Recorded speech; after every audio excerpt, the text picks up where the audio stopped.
chen panden alame shabla solvade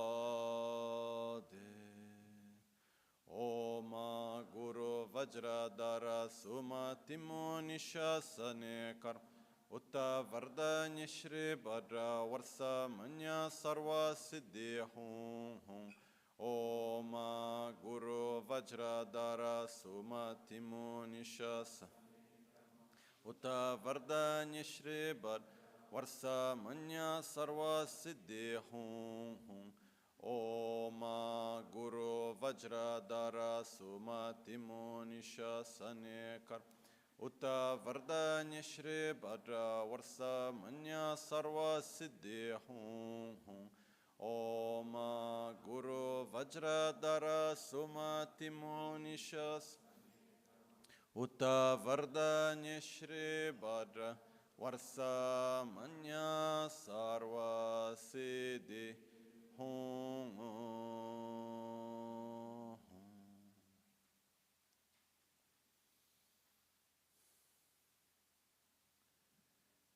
Dagi Je Tsong Lama Tuje Che Nyamda Dala Tuje Siksu So Gebe Shesan Dala Tendo So Uyon Sungi Nawa Tsedo So Seji Ningne Solwa Debe Tse Dechen Korlo Visu Lekshune Ila Sambe Dede Malupa Gemel Hungi Drupra Chingelo Tsoni Sodan Dikdun Shakpe Tse Dungi Namke Yinsu Lekshune Lapchen Tsoni Yonsu Tsopa Dan Chera Nyedun Chamra Chingelo Chancho Pargi Nyinsen Tukun Tu Nyu Peme Siudru Lekshune Jancho Drube Gegen Kunshishi Tungen de la Drubra Chingi Lo Dagi Lona Chola Chokpada Chemin Samjur Ngemba Shiwada Chedan Tumbe Dede Malupa Bemel Hungi Drubra Chingi Lo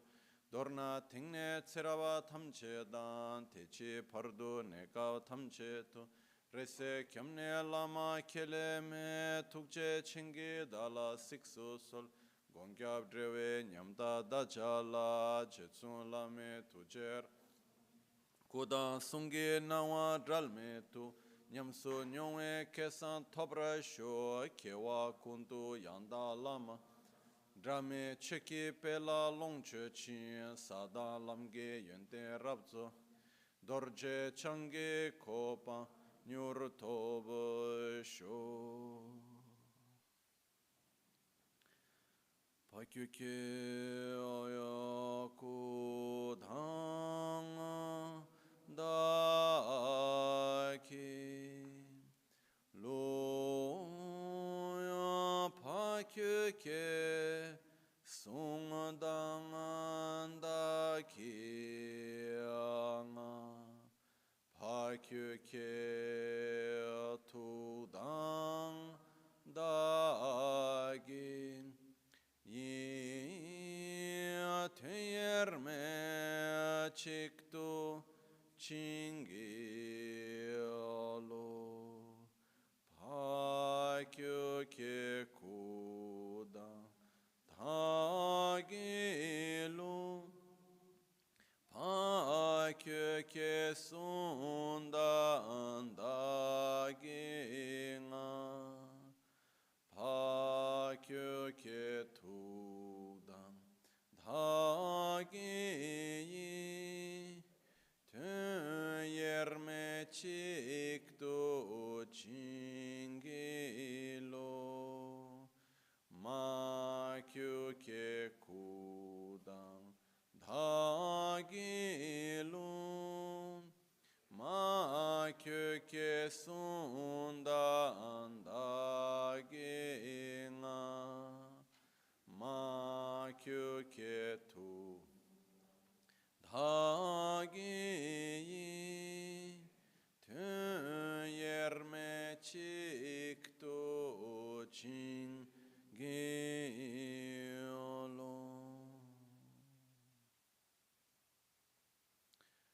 Om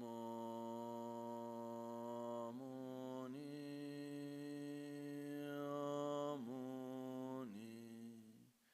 Maha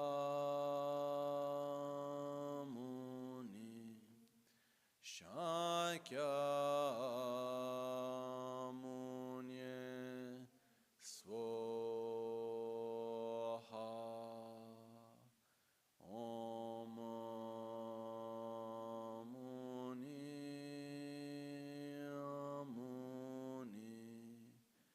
Mahamuni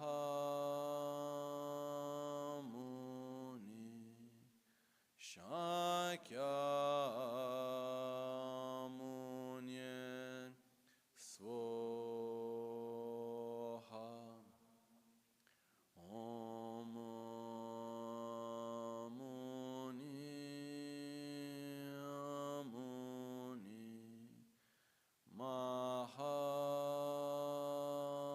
Mahamuni Shakyamuni Svoha.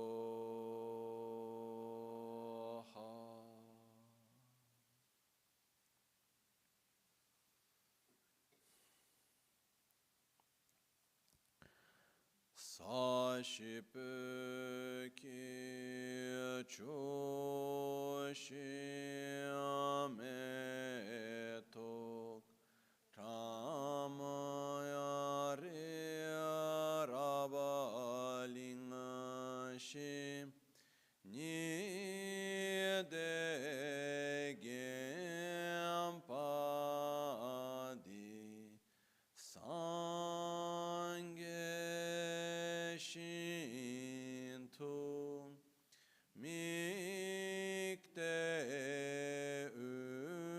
ulwarki Drokununam Dashinglam Chopar Shoyidamang Guru Ratna Mandrala Kam Niryatayami Sangye Chedan Tsoge Chonam La Chancho Pardo Dani Kyapsuchi Dage Chushe Gibe Sonam Ki Drola Pinchira Sangye Drupar Shoya Sangye Chedan Tsoge Chonam La Chancho Pardo Dani Kyapsuchi Dagi Chushe Gibe Sonam Ki Drola Pinchira Sangye Drupar Sho Sangye Chedan Tsoge Chonam La Chancho Pardo Dani Kyapsuchi Chushe Gibe Sonam Ki Drola Pinchira Sangye Drupar Sho. In the Buddha, Dharma, and Sangha, I take refuge until enlightenment. With the practice of generosity and the other perfections, may I obtain Buddhahood for the benefit of all sentient beings.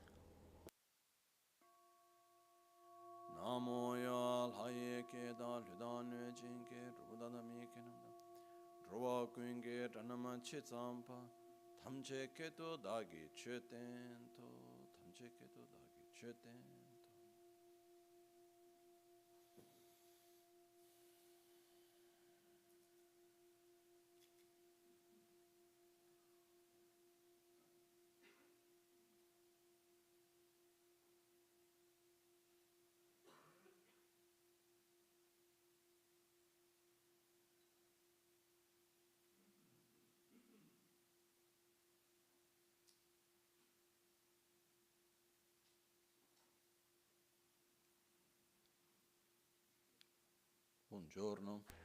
Good morning.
Let's imagine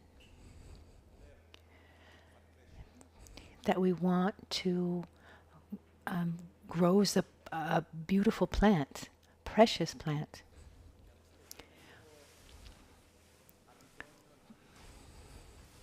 That needs the right conditions to grow. Needs to be taken care of and protected. It's not that once we have a plant, we can just leave it there. We need to pay attention to the plant, water it, protect it from the cold. Last spring, for example, I bought a lemon tree. And everyone told me no, that it wouldn't last the winter. I bought it in any way, and I put it in a kind of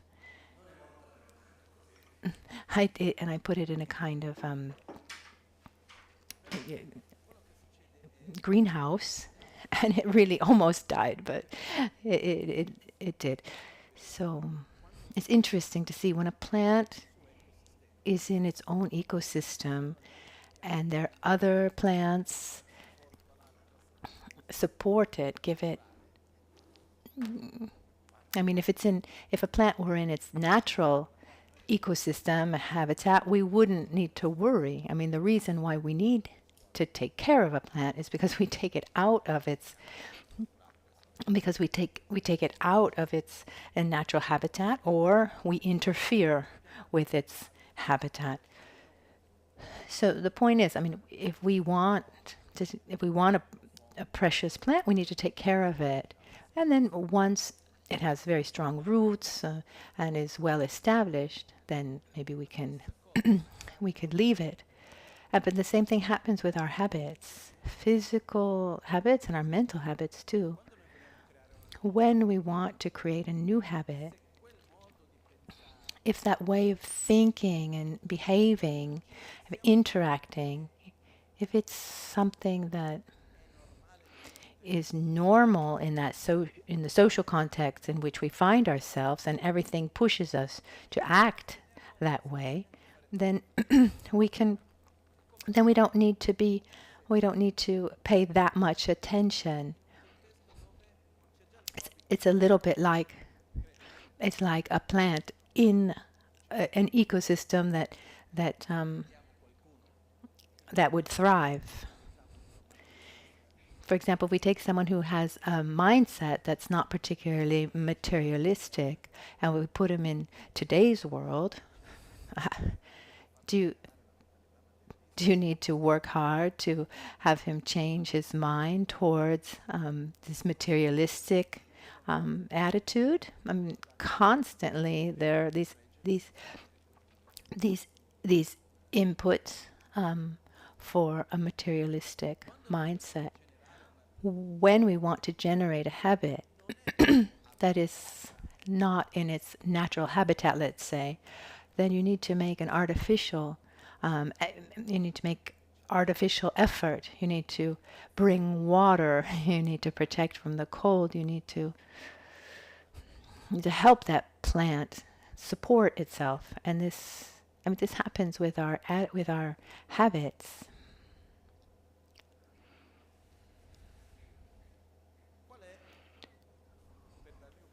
From my point of view, yesterday we talked about the importance of entrusting ourselves, relying on a spiritual guide, and the most difficult part that needs to be taken care of is it's not really relying on a spiritual guide himself, but it's what comes before. It's the importance of a spiritual path, because if I don't think that a spiritual practice is important, then I won't give priority to the one who guides me on that path.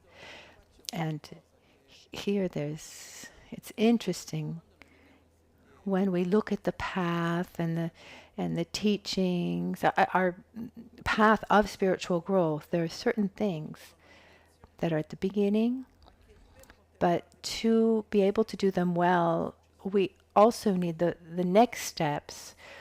One might ask, well, how can I rely correctly on a spiritual guide if I'm not sure about this spiritual path? And to understand this spiritual path, I need a spiritual guide. So what comes first, the chicken or the egg?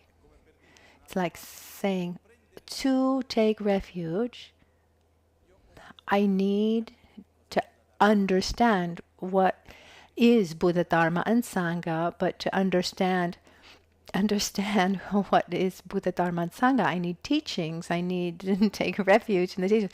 So in my opinion, it's a circular process. It's not so important to define what comes before, what comes after. We start, and little by little, we come back to that same point with a deeper understanding, and little by little, we move forward.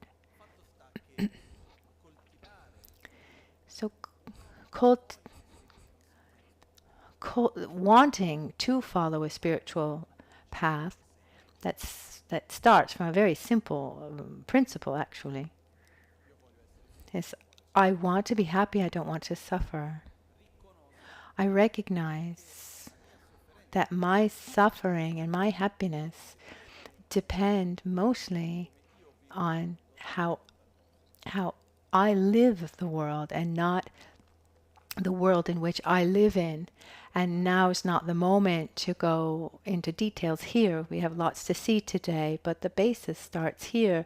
So this first necessary step, before relying correctly on a spiritual guide, and then it comes back again and again. Many times we need to come back to this point. But being very direct, the first thing that we need to do is stopping to victimize ourselves. I mean to say, as long as I will blame the world around me for what I feel, what I'm experiencing, then I'll keep on looking for solutions in my surrounding world. I suffer like this because that person acts like this, and so I'll do everything I can so that that person doesn't act like this. I'm suffering because I'm missing this thing, so I'll do everything I can to get that thing. I'm suffering because I have wrinkles, so I'll put effort into buying creams to eliminate my wrinkles. And as long as we there's some have buy anti-wrinkle cream, and someone try to regrow their hair. But if I project the reason for my suffering outside, then it's not just projecting why I suffer, but I'm projecting also my happiness on things outside of me.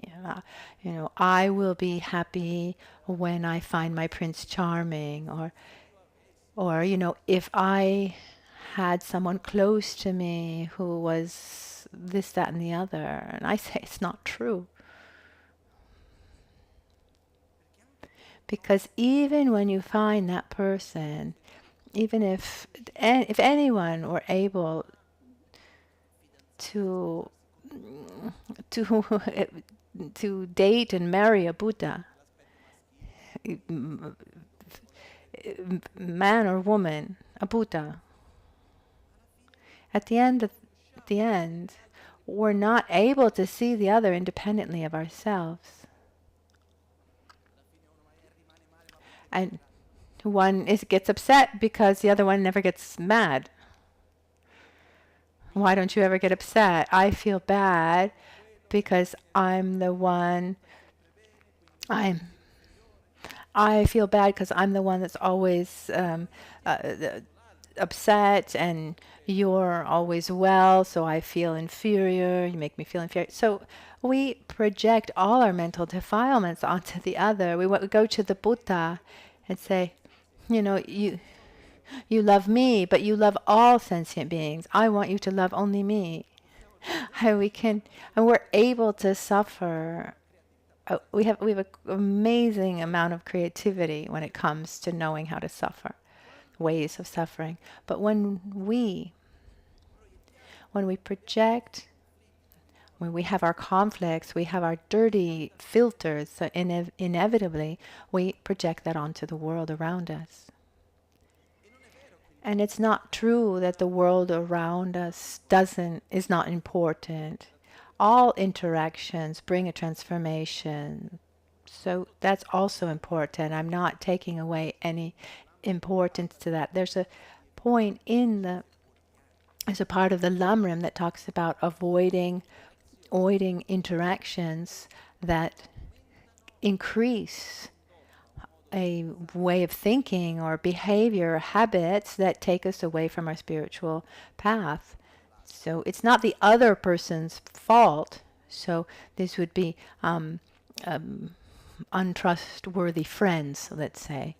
We're not saying that the world around us doesn't have its importance, but it's not determining. And our tendency from the beginning is to victimize ourselves and to blame the world around us. As long as we're in that place, then it will really be difficult to rely on a spiritual guide, because we don't think that a spiritual guide is important, because we don't have a deep and sincere spiritual path that we want to follow. The fundamental step to enter a spiritual path is stopping to victimize ourselves and taking the responsibility of our lives in our own hands, and picking up the reins in our lives. And once that I see, wow, I would really like to have more stability, more love, more joy, more satisfaction. In other words, I like to be happy and in harmony with myself and with others, independently of where I am, with whom I am, and regardless of the situation I find myself in. I need to develop more patience. I need someone to help me with this. I need to face my wounds of the past, and I need to clean my filters, and to do that I need help. And here we see the importance of needing to rely on a spiritual guide. And here I take advantage just to add something very quickly. There are two levels that are necessary and important. There's an emotional level, a psychological level, and then a spiritual level. Sometimes along the path we mix these things a bit. And sometimes there's the confusion between the function of a spiritual guide and the function of a psychologist. The spiritual path can help us face some of our past wounds and heal this our psychological self, our path. It can help, but that's not the main role. So it's, of course, there are figures who can help us on the emotional and psychological point of view. Once talking with my mom, in talking with my mom, we talked about the difference. I'm generalizing a bit, simplifying maybe too much. What's the difference between psychology and Buddhism? And the main difference that I found, psychology as a path has the objective to bring the person to an emotionally balanced state, and the path towards enlightenment has that emotional balance as a starting point. It's not about finding emotional balance. No, it's developing our qualities to their maximum potential, so we go beyond. Just to clarify, it's obvious that along our path, it will help us to face our past traumas and bring us more balance. Absolutely sure. But that doesn't take away the need or the benefit of having a psychological support. I say this because people have come to me. Some people have come to me almost ashamed of saying that they are also seeing a therapist. But there's nothing wrong with that. They support each other. If I take refuge in a psychologist, it's not for enlightenment. I'm taking refuge to face a trauma or, to help me find more emotional, psychological balance. And relying on a spiritual guide is not that. When you go to a psychologist or therapist, when you finish your therapy, when the therapist says, "Okay, we've finished what we've been able," when you go to a doctor and the doctor finally says, "Okay, you are cured." If I have a certain difficulty on an emotional point of view, and at a certain point I can find that emotional balance, the psychologist will say, "Okay, we don't need to see each other anymore." Unless, of course, you don't feel well again. But when does that happen with our spiritual guide? It's when we get out of samsara, when one reaches an inner state of peace that is sustainable and constant. Otherwise, we keep on session after session, life after life with our spiritual guide. I just wanted to remind everyone that these are complementary, and each one is important and has value. But along our spiritual path, we give priority to our inner aspects, so that we can not just find balance, but so that we can develop these qualities to their maximum potential. So how can I take care of this plant and this little seed that I watered, that started to germinate, as I'm entrusting myself to a spiritual guide? Any habit, because in the end we're talking about generating a habit, a way of thinking, an emotional way of thinking, an aspiration towards something. This is a habit that we need to create, and these habits are created by repeating them. The more I think in a certain way, the easier it is to think in that way. And here, the path to create such a habit is divided into two parts. There's the part that has to do with how we familiarize ourselves with a certain mental state during sessions of meditation, and what to do in between meditation sessions. So a meditation session is when I put specific emphasis on that specific mental state, and we'll talk about this in a little bit more detail.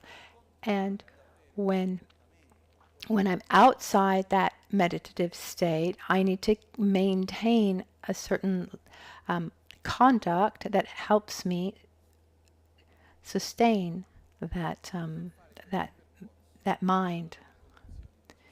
And for this path, there are certain conditions that are necessary. I'll try to be brief about this. If I have my plant, I need soil. I need fertile soil. I need fertilizer. I need water. Because no matter how much attention I want to give to that plant, if I don't have good soil or water, the plant's not going to grow. And along our path of development of our in our qualities and our spiritual development, there are two qualities that are necessary to sustain, to support our path. It's difficult to explain because we don't even have the word.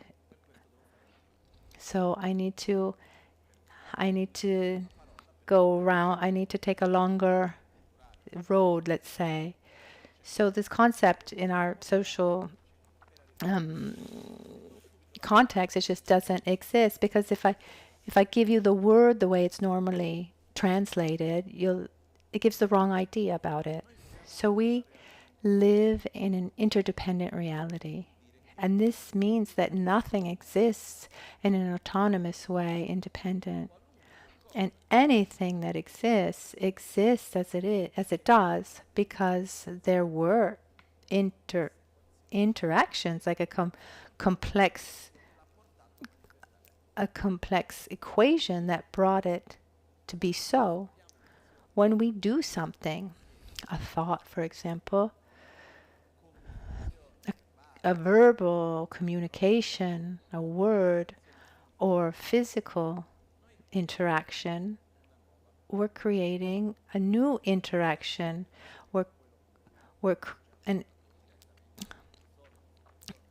With the way we're creating interactions, direct with those around us and inside ourselves, but we're also creating a karmic force. For example, if I throw this stick, the action finishes once I open up my hands, but the stick keeps flying in the air, and it will keep on flying in the air until it doesn't meet another object or force. So if I throw this in the middle of space where there's no gravity or atmosphere, then it will just go on and on until it hits another object. The reason why it would fall if I threw it here is because here we have gravity, another opposite force that makes it fall.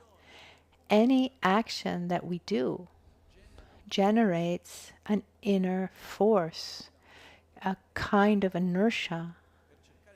To understand it better, let's imagine experiences that we've lived as in our childhood or in our adolescence that are there, dormant. And then at a certain point along our life, something happens and it comes up that has us live our present in a certain way. So that experience that I had in the past, that choice that I made, stayed inside of us like a potential, like a seed, this inertia.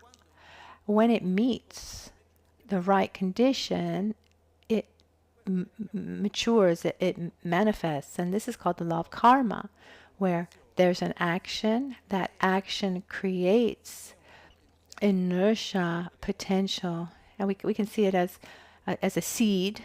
The seed within it has a kind of strength that is waiting to manifest, and then when the conditions are ripe, it manifests. And once it does manifest, the fruit that seed will give is coherent with the seed itself. If I plant a seed of an apple tree, I'm not going to get oranges. If I plant, apple seeds bring apples. Similarly, if I plant a virtuous seed, a so-called virtuous seed, that creates an interaction that brings a state of well-being and happiness and diminishes suffering, actions done with harmony and love and coherence, gratitude. When that seed will then germinate, it will bring a positive result. If instead I plant a seed with the energy based on anger, hatred, violence, aggressiveness, etc., the selfishness, and other forms of negativity. When that seed ripens, it will ripen in the form of suffering. All the seeds that bring results of well-being and happiness and pleasure, positive results, they're called sonam, punya in Sanskrit. And we don't have an actual term in Italian, normally translated as merits. But instead the word merit, it's like, gives the idea that someone is awarding you. But no, all the seeds that manifest in coherence with the original cause, if the result is of suffering, if we experience these results of these seeds of the past we experience this all through sensations. So all sensations that are negative, they're called dikpam in Tibetan and papam in Sanskrit, and normally translated as negative karma or negativities. Sometimes you'll even see sin as the translation. The point isn't the distinction between the right and wrong. Just imagine two forces that we generate. One, that when it manifests, it comes out as something as pleasure, something positive, and the other one manifests as something negative. If I want to experience states of well-being, what kind of causes do I need to create? Positive ones. If I don't want to have certain types of results, I need to avoid those types of seeds. Along our path, this graduated path, the various states of consciousness that we gradually familiarize ourselves with, once we generate them, they help the person have a state of being, of well-being, of balance, and to suffer less. And along this path of familiarization, conceptual, and then meditation, etc., if that doesn't happen in parallel,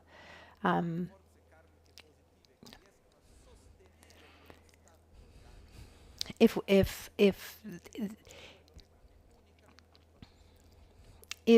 we're not able to generate also these positive seeds at the same time, then we don't have the energy to support those positive states of mind. For example, I need to buy something and I become an expert, maybe a certain type of house. I know the type of house, where this house is. I know who sells this house. But if I don't have money to buy the house, no matter how much I know about buying the house, then I'll never be able to buy that house. If I save money, but I don't know what house to buy, then I won't buy a house either. So we need both. And along our path of meditation, there's this important part called accumulating positive energy, accumulating merits. We generate positive karmic force to sustain our path, and we also oppose the negative karmic force that we've already created. So we stop nourishing those, because if we get into a cycle of strong suffering, then we just stay overwhelmed. We get overwhelmed by that loop. To do this, first of all, before we explain the meditation in itself, we do the so-called preliminary practices, and for some reason, these people think that it's only the preliminary practices are for beginners. No, I want to. We think, oh, I want to meditate on the illusory body and the clear light. I don't know how to sit correctly for meditation, but that's what I want. Sometimes I see this kind of this fascination for very evolved things, but we need to walk where we need to respect the length of our own legs and start where we are. These preliminary practices, which are 6 mostly, these are extremely important to create a solid basis to meditate well. So if I want to familiarize my mind with love and faith towards my spiritual guide, what we talked about yesterday, first, so if I want to meditate on that, then there's the analytical meditation, there's the single-pointed meditation, and we'll look at those. But before meditating, I need to create good conditions for meditation, a basis. It's like before building a house, I need to create the foundation. Before planting something, I need to clean the ground, the land. So today we'll see if all are just a part of these 6 dharmas of preparation, the things that we need to do before we actually meditate. They're very important. Actually, we could just it's valid for many things. If we need to cook a meal, a good cook, for example, where does a meal begin? At the market. A good chef, a good cook needs to know how to choose the right ingredients. So we need to know the products well. Because if I don't have good ingredients, then my result is not going to be good. Even if you give me the best of ingredients and I cook, it's not going to turn out well. But because I don't know how to cook, I know how to cook 3 things. That's it. But that aside,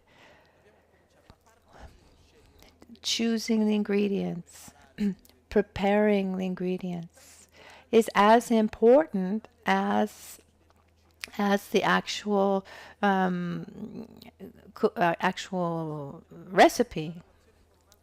In the relationship with another person, for example, that process of how we speak to each other, how we look at each other, that development of trust, that's extremely important too. So this preliminary part, it comes before the main activity, so it's called preliminary, but it doesn't mean that it's less important. Then there's another concept. Often we have this idea that doing the preliminary practice, as if we were accumulating like 100,000 prostrations, 100,000 water bowl offerings. It seems like we are. It seems like we're just collecting numbers. So, I got to 100,000, and now I move to the next one. No, it's a basis that remains always with us, and then one can create familiarity with each of the preliminaries. But we're not here just to add, to keep a score. So let's look at them. Otherwise, I'm here just going round and round. So in the book of Pabonka Rinpoche, we are in, says that there are 6. Here in our book, we're on page 117. The preliminary activities consist of 6 practices. Number 1, clean the meditation room and set up objects representing the body, speech, and mind of your guru, the Buddha, and other deities. Number 2, arrange faultless offerings in an attractive manner.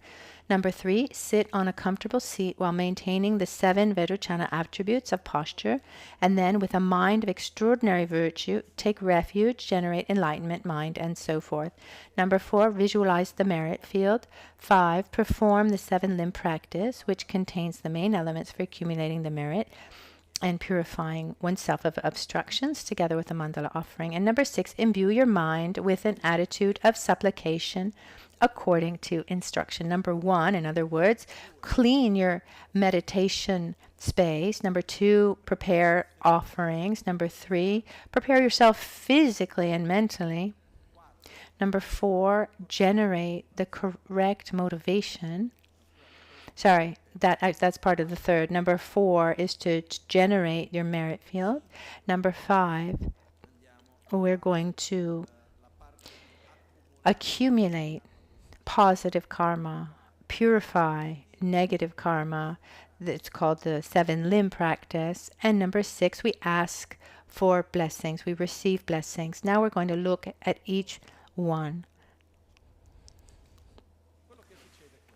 What happens is if I need to do something that's important,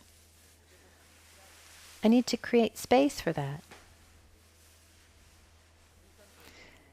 Sometimes I hear people say, I like meditation so much. And then I'll ask, so you meditate? Oh, when I meditate in the morning, I feel great all day. What do you do? Oh, self-healing makes me feel great. Oh, so you do meditation, you do it every day. Oh, no, I haven't done it for 3 months. And I ask myself, why? One of the reasons, not the only, but one of the reasons, is that we don't create space for the practice.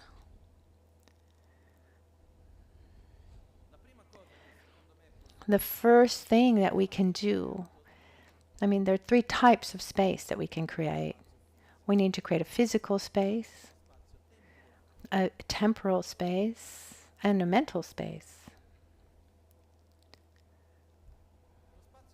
Physical space means if I have a place dedicated to meditation, can be a room or a cushion, can be a specific place for that. When it's time to meditate, I have that physical space. Imagine we're home and there's our husband, maybe the husband or child.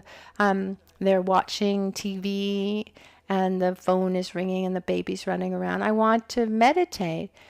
Where do I go? It's the bedroom's a mess, and then the living room is full. I don't have a place to meditate. I've lost my chance. But if I have a place that's dedicated,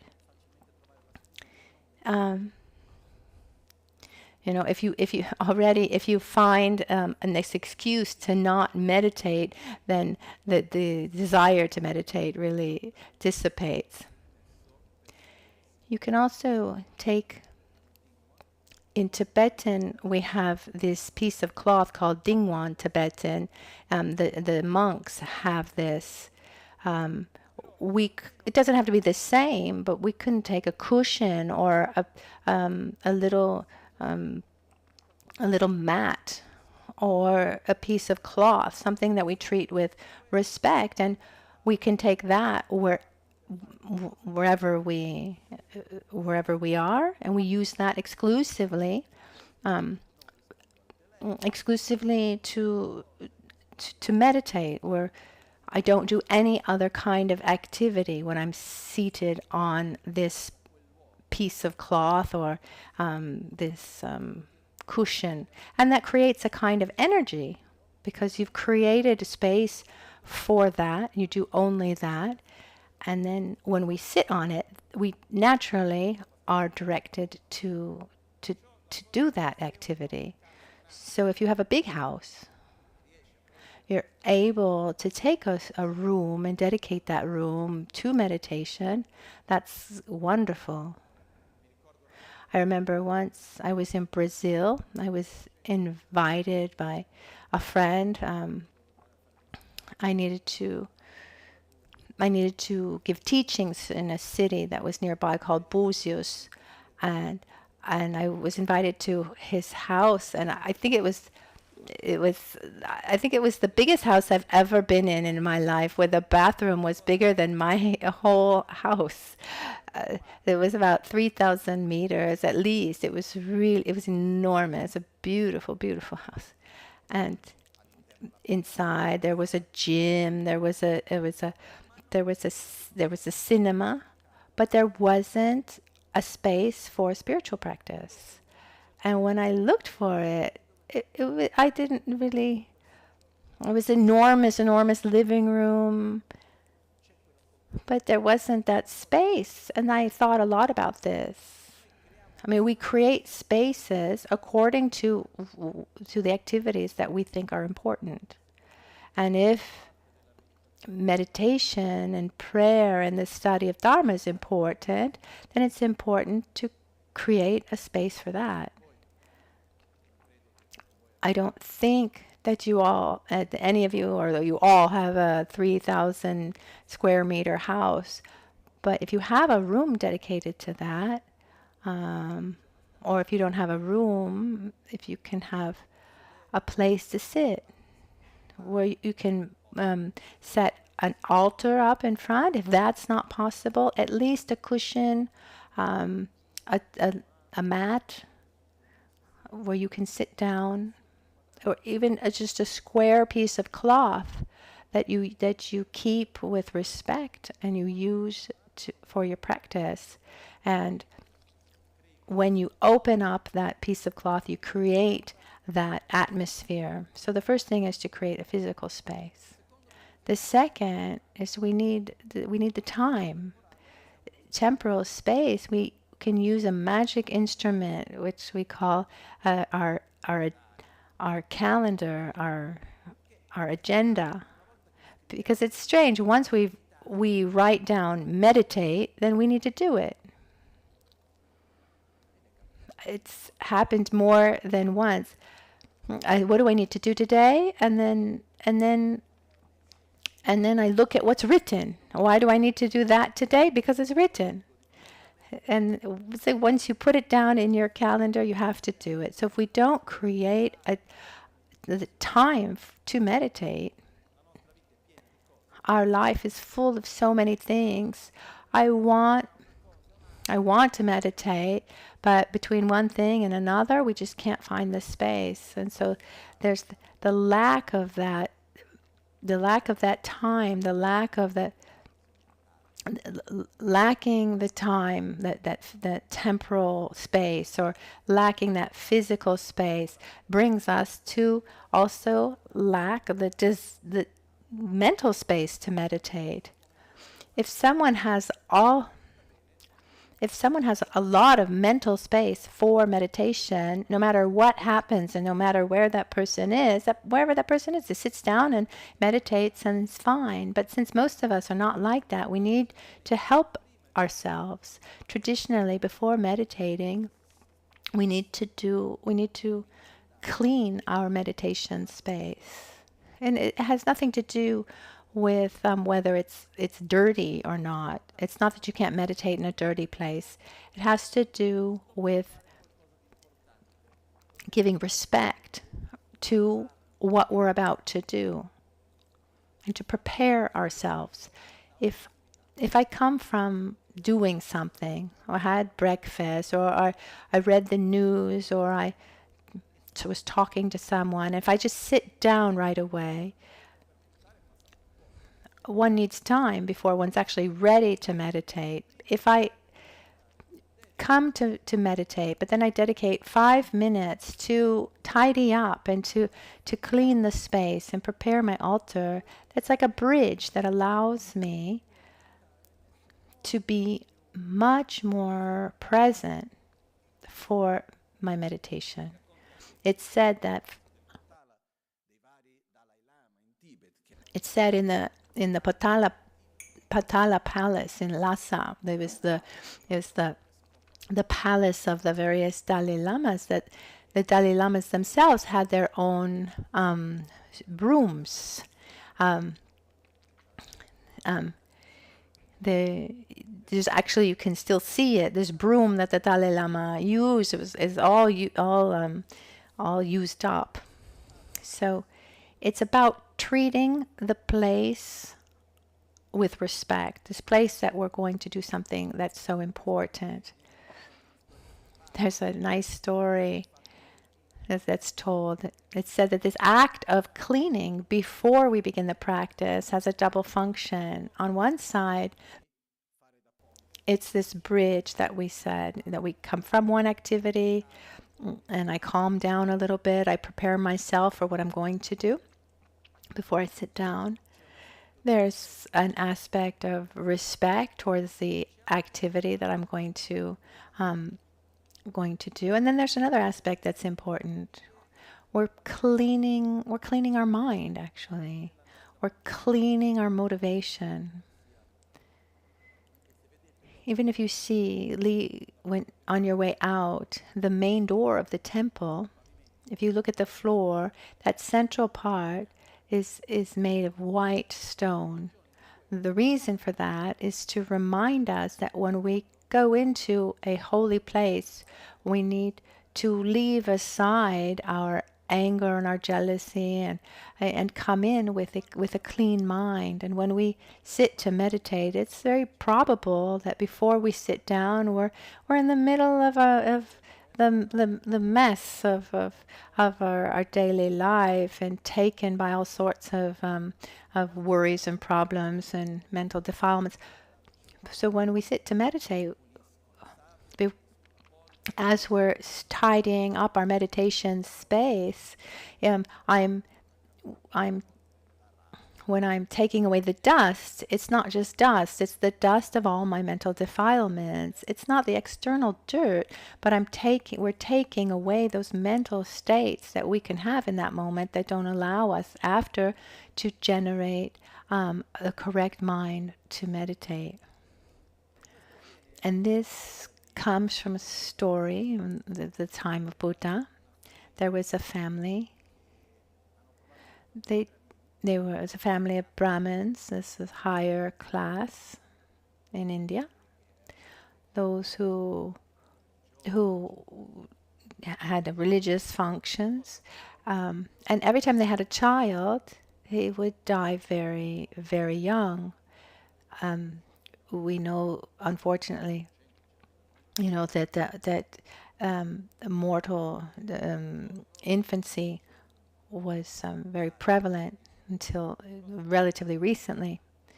So at one point they went to a healer, the woman healer, and she said, the next time you have a child, what you need to do, you bring the child to me. So that child is born, and the advice is given. So you give this child to a young girl, and the young girl needs to take your child to this take this child to this carrefour, to this crossroad, and every person who passes, you ask for blessings. And it was given to a very responsible girl, and they took him to a very important road, and they asked for blessings, and everyone gave their blessings for him to be wise and healthy. And so the child lived, and the name was given Mahapantaka, which means the great road. And then after a while, a short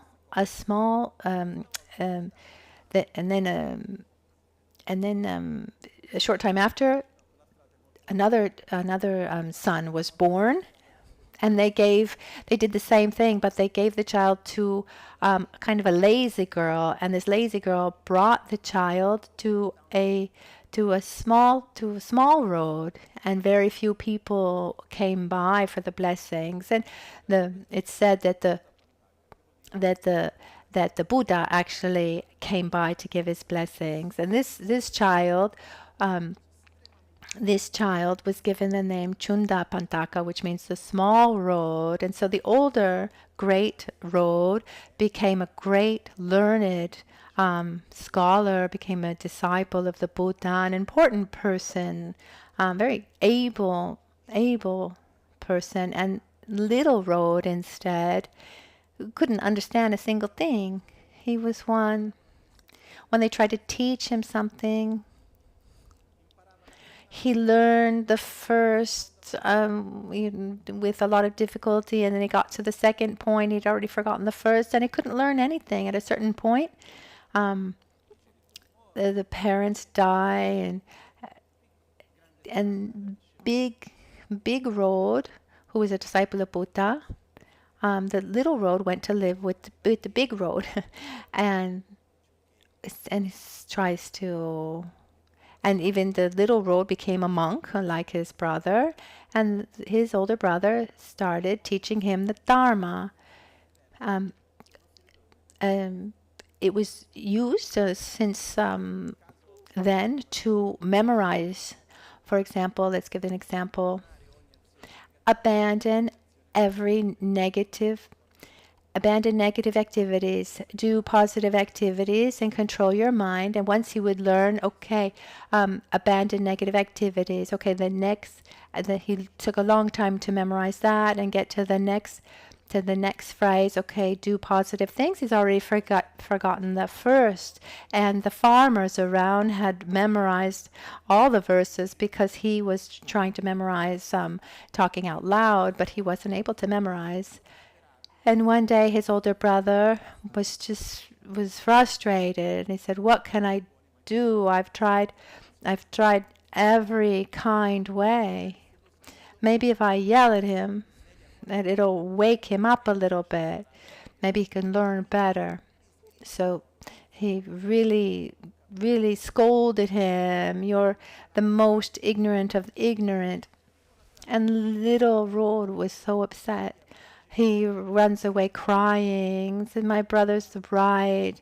He's so good, and I'm not able to do anything. I'm only here bothering him. It's better if I go away, because here I'm only a weight." And little Road goes away. Once he's in a little corner crying, he meets Buddha Shakyamuni, who asks him, "What's happened?" He said, "Oh, Buddha, look, my brother, who's so kind to me, he teaches me, tries to teach me so much, but I'm so ignorant. He's so patient.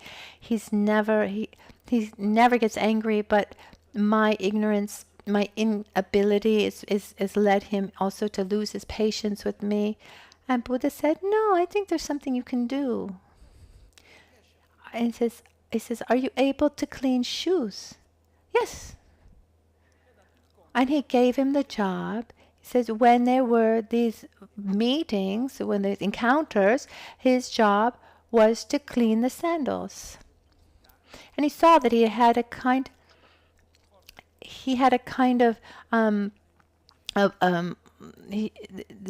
was quite obtuse. He was some kind of block created from negative karma of his past. And he would spend his whole time cleaning, and then he would clean the temple, one part of the temple, and then he'd go to the other part of the temple, and then go back to the other part of the temple, Buddha told him, "You need to clean the dirt, you need to clean the dust." And he would repeat that. And as he did it, little by little, his mind became cleaner and cleaner. He started to see things better, understand things better. And then one day, he understood, and he said, oh, Buddha's telling me to clean the dirt, to clean the dust, but the dirt that I need to clean is not the dust and the dirt. It's the dirt of my mind. It's the dirt of jealousy and anger. It's the dirt of these mental defilements. And with joy he kept on cleaning, repeating the dirt is not the dirt of the ground. The dirt is the dirt of my anger, etc. And like this, he was able to eliminate that mental defilement and transform and reach a state of arhat, a state of spiritual realization, an important spiritual realization, and then became an important disciple of Buddha over time. There are many other details of this story. But the point is, from this brought the tradition of cleaning one's meditation space. And the original verse, we can find it in the book, that says, let me find it.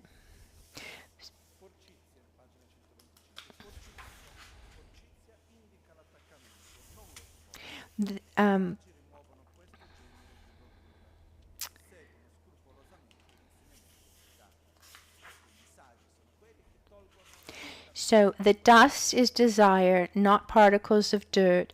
Dust is a term for desire, not granules. The wise rid themselves of this dust and are attentive to the Sugata's teaching. How can we put this into practice? That was on page 121, 122.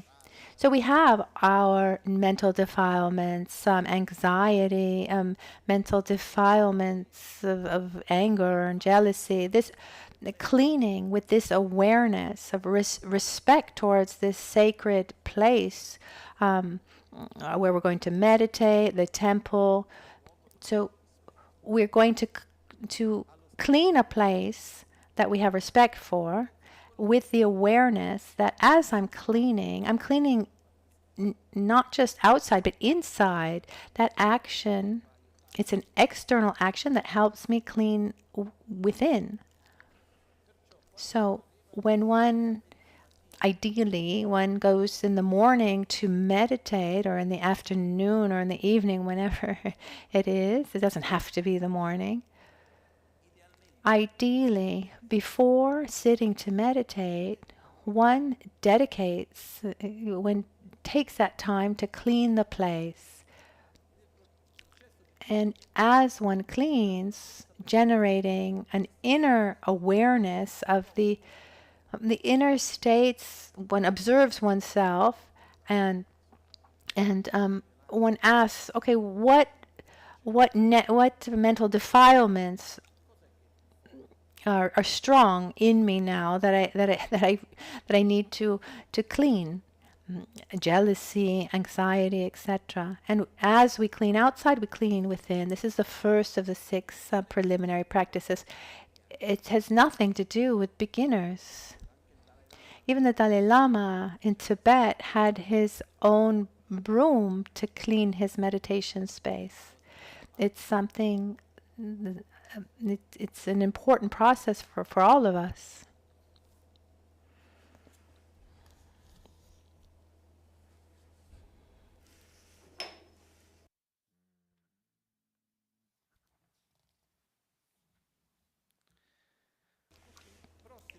The next point, after having cleaned the meditation room, the other aspect is to set up, let's call it, the altar. Gusun Tugi Ten, the basis of support, of body, speech, and mind of a Buddha. So what is an altar? They're objects, material objects,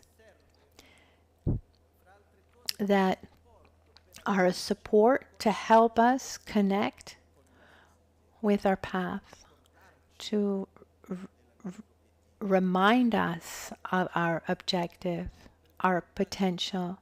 The image of the Buddha, for example, it's not a God to whom we ask for blessings or things.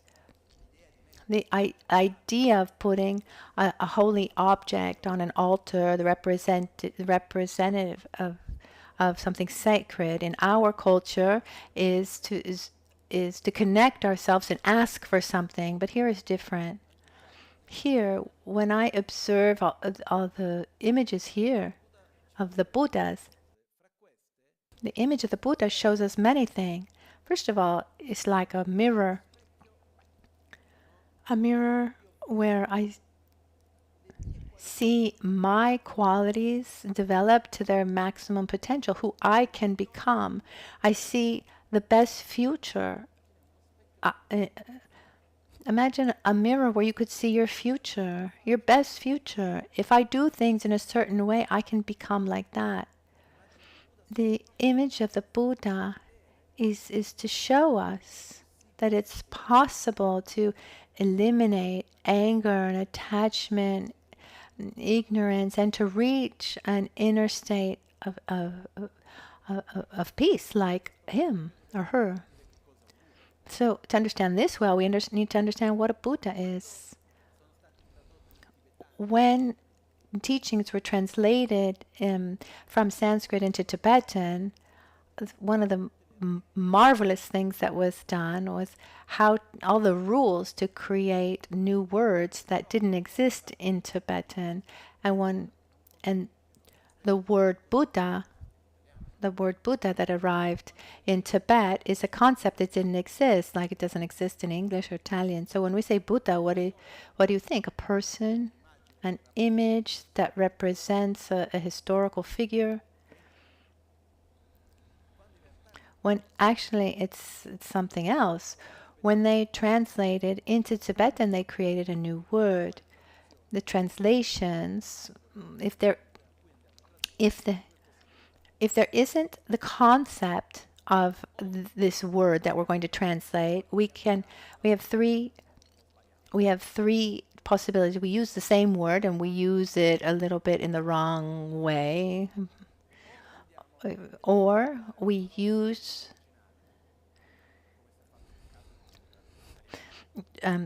or we make a translation that doesn't fit, or we create a new word.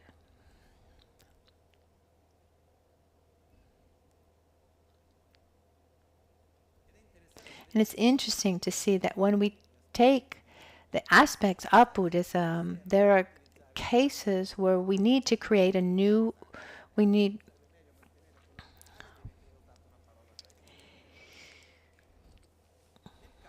in the case of Buddha, it's difficult.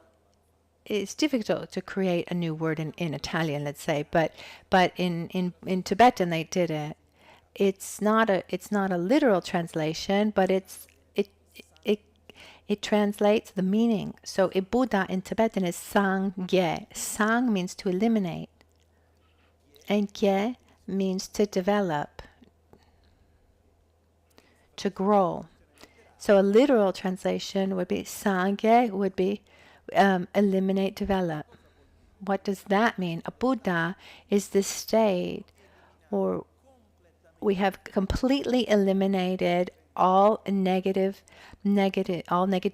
the sufferings and all the causes of suffering, and we've developed to their maximum potential all the qualities. So there's no more jealousy, attachment, ignorance, anger, and where there is love and compassion and wisdom to the maximum potential, this is the meaning of Buddha. So when I have an image that represents a Buddha, it represents this state. And Buddha Shakyamuni was someone who reached this state, and that's why he's called a Buddha, because he's the one who has reached this state. It's like when we say a person who does a certain job is called doctor. it's not that the person is doctor. No, he becomes a doctor because he has these characteristics and does these things. So he's called Buddha because he had those characteristics. He was able to reach that state. When we put an image of the Buddha in front of us, that represents he or she who gives us the teachings, and with whom we create a relationship of gratitude and love, and also our potential for perfection. So we have an image of the Buddha, Buddha Shakyamunis, or in the aspect of Tara, or an image of our guru. One of the most important things that image represents is that relationship of trust that we talked about yesterday. So I see the Buddha taught because he believed that I could do it, and I trust that he will guide me correctly, but I also believe in my own ability to become a Buddha. So when I find myself in front of the image of a Buddha, he represents the one who teaches me, represents the path in front of me, my own ability to follow this path, and my potential to become a Buddha. This is also a way to recognize my own potential and remind myself of the path. And the path and my objective. So the image is the representation of the body. So the image of the Buddha can be one's own guru, or Je Tsong Khapa, or an image, any manifestation of a Buddha, and there are so many. It can be in the aspect of a photograph, a statue, something that represents the body. And then we put together a holy text. The holy text can be a sutra of the Buddha. It can be self-healing. Or the book of liberation in the palm of your hand.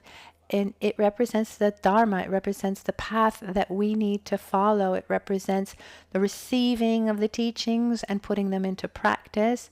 When I have a sacred text in front of me, it reminds me, here I have the image of the Buddha, of the path, my potential, and then the sacred text is the how I'm able to get there. And the Dharma is the speech, represents the speech, and then we need an object that represents the mind. It's represented by a stupa or by a bell and dorje. You can put a figure of a stupa or of a stupa or a bell and dorje. So if we want to create an altar, we want to usually we have these three objects, but even if there's one, that's okay too. There was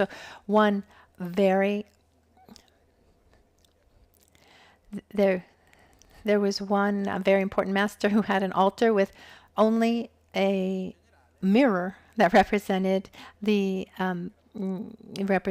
emptiness, and then he also had a little airplane to represent the gratitude he had to being able to travel the world to spread the Dharma. So there are those who like very simple, minimalist altars, others who like to fill the altar, so with the images. And then if you have an elaborate piece of furniture, so the Dharma should be put above. So all the text could be above the other aspects of the altar. Like here in the temple, our sacred texts are at the top, because the Buddha is fundamental, but the actual refuge is the Dharma. the Buddha concedes us in the refuge, but the actual refuge is the Dharma represented, the actual teachings. So, yes, I have the potential, but I need to practice. I need to walk. Our mind represents compassion and wisdom, or the stupa. And you can see the three levels of the mind: gross, subtle, and very subtle.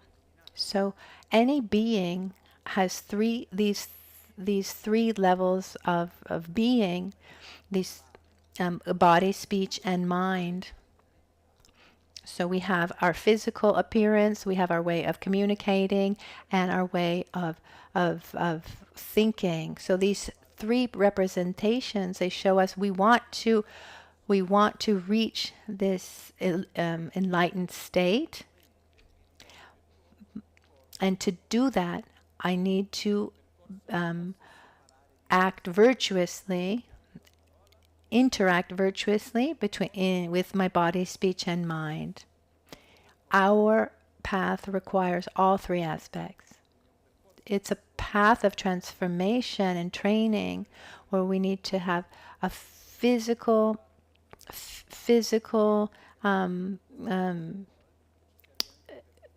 behavior that's coherent, and also one related to our speech and our mind that's coherent with this path. And this physical representation that we create, it should be as alive as possible, something that we can interact with, something that is a special place, a little corner of the room where when we're there, there's a kind of, we feel so much respect. It's not a place where we would just do anything.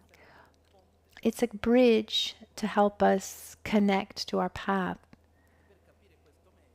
So we're to understand this well. Let me explain another concept. I should have explained it before, but I'm going to explain it now.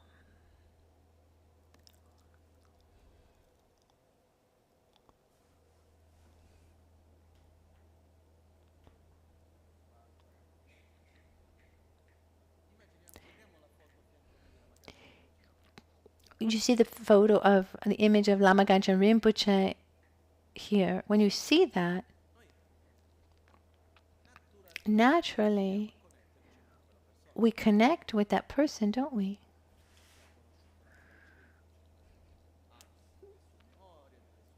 Those who knew him, you connect, you have your experiences, your memories, and you have your way of connecting with him. Even if you haven't connected with him, you have your idea of who he is, and you see the photo, you connect. When I see you in your physical appearance, you see me, and naturally you connect with me, but I'm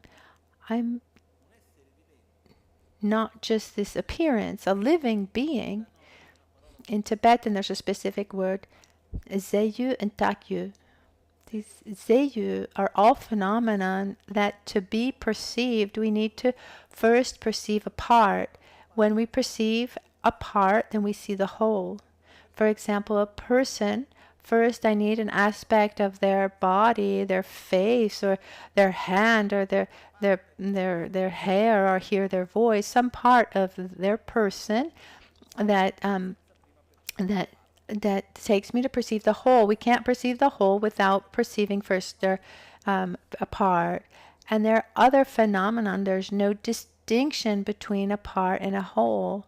A second is time. An hour is time. It's same thing with space. If it's a centimeter or a kilometer, it's space. Or what about red or colors? You see red. There's not a part of red that you need to see first to then say that's red. A person, if I perceive a part of that person, inevitably I connect with the person. It's very interesting. I connect with a part, and naturally that takes me to connect with the whole. I heard that person's voice. Even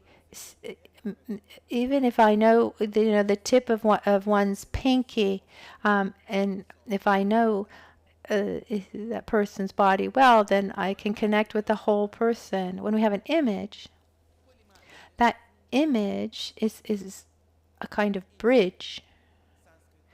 In Sanskrit, it's called Samaya Sattva, Tamsik in Tibetan, Tamsik Sempa, which means the being, the commitment being. But here, commitment also can be understood as a meeting point, a meeting place, which means that when I see the photo, I connect with the being, when I see you, your physical appearance, I connect with your being. I hear your voice, I connect with the being, or I hear somebody's name, or I read somebody's name, I connect with that person, that being, and the being is the jnana sattva, the wisdom being. When I think about you, wanting to or not, something manifests towards you. Our level of communication transcends our five senses. When we think about someone, there's a communication that comes, something that transmits towards that other person, towards that being, and it depends on how sensitive that other person is to perceive that. There's a scientist called Rupert Sheldrake who did many studies on this. And one nice study he did had to do with dogs who know when their forever people, their owners, are coming home. And he used to be a very respected scientist and published in important scientific magazines like Science and Nature. And then he started doing scientific research on what was considered quite taboo for science, and he was really ostracized. And I met him, and he said that the methodology of research is what's important. I'm researching the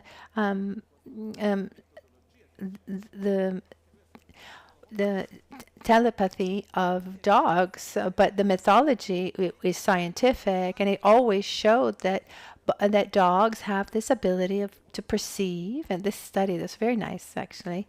There's a camera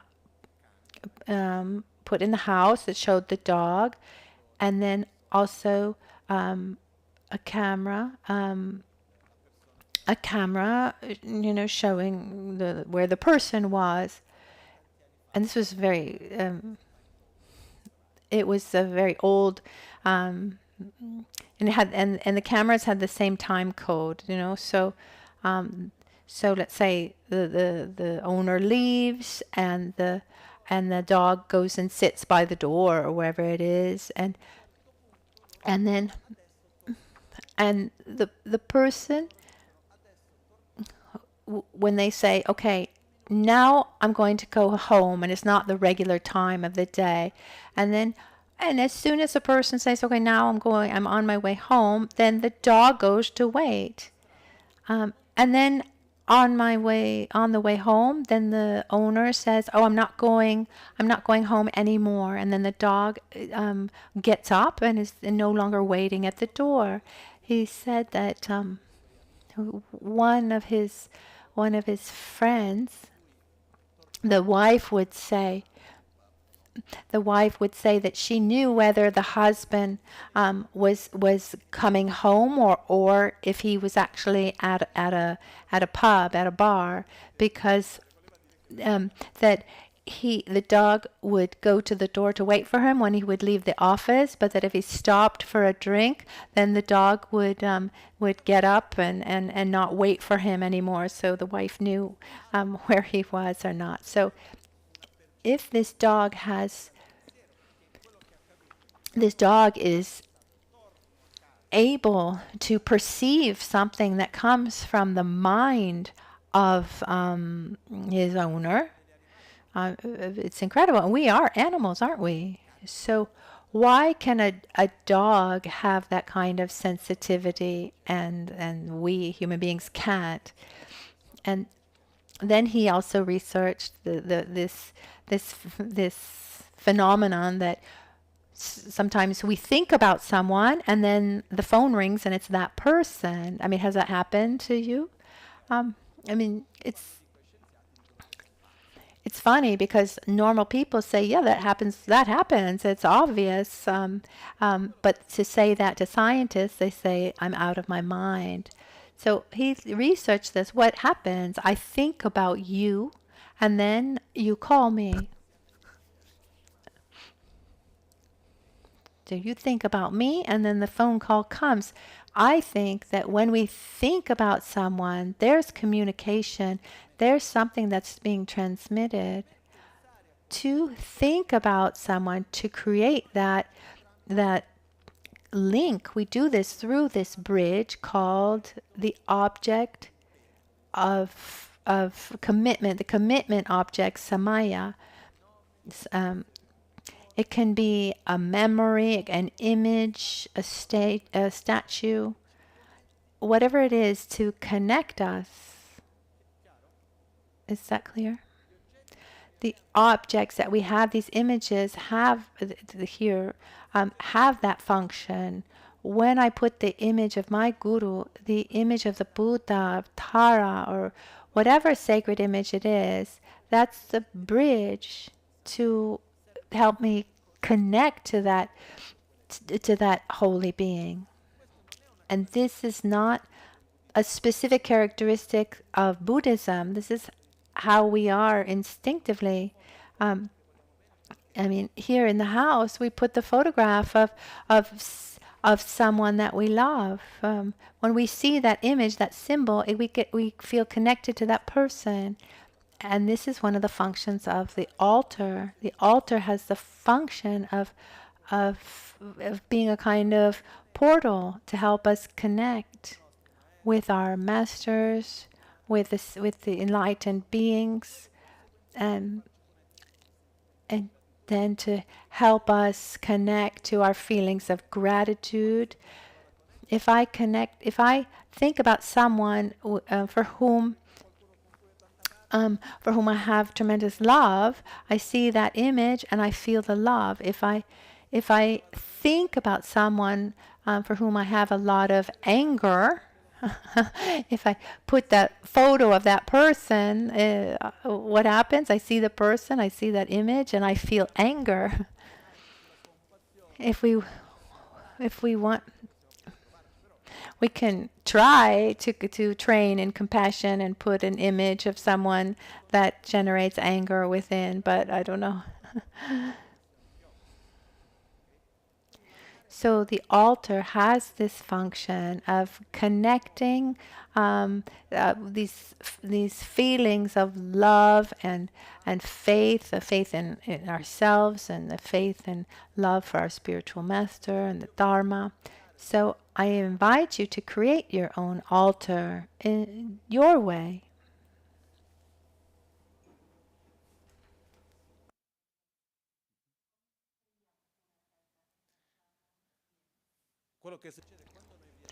When we travel, for example, if we don't make the offerings at home, it's not like Buddha is going to be hungry or thirsty. There's no problem. Ideally, one can have a travel set. One of my masters, for example, I took Photoshop, and he had at the center Kyabche Tibetan Rinpoche. They were really small, and then all his other masters around, and he took that everywhere. It was like it was a mini altar. Wherever he went, he would take this. Everyone needs to find his own way to find his way. This bridge comes in two ways: through something material, or through a visualization.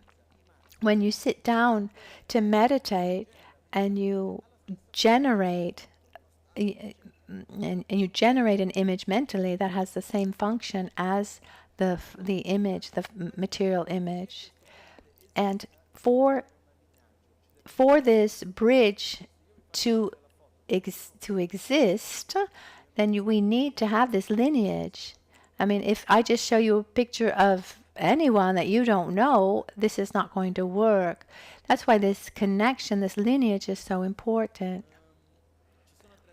There's nice tradition, like non-Buddhist traditions, Hindu traditions, for example. The altar is very alive. You take food and you actually put food on the mouth. In the evening, you take off the clothes and you put on the sleeping. You put on pajamas, a little bit like dressing, Barbie dolls. Buddhism. I've never seen anything similar. But what's important is to try to create an altar that is not something that we need to just to do, the feeling that it's something obligatory. No, it's a bridge. It's something alive. I think it's quite clear, no? You can have one image, a photograph, ideally a representation, a body, speech, and mind to create to represent these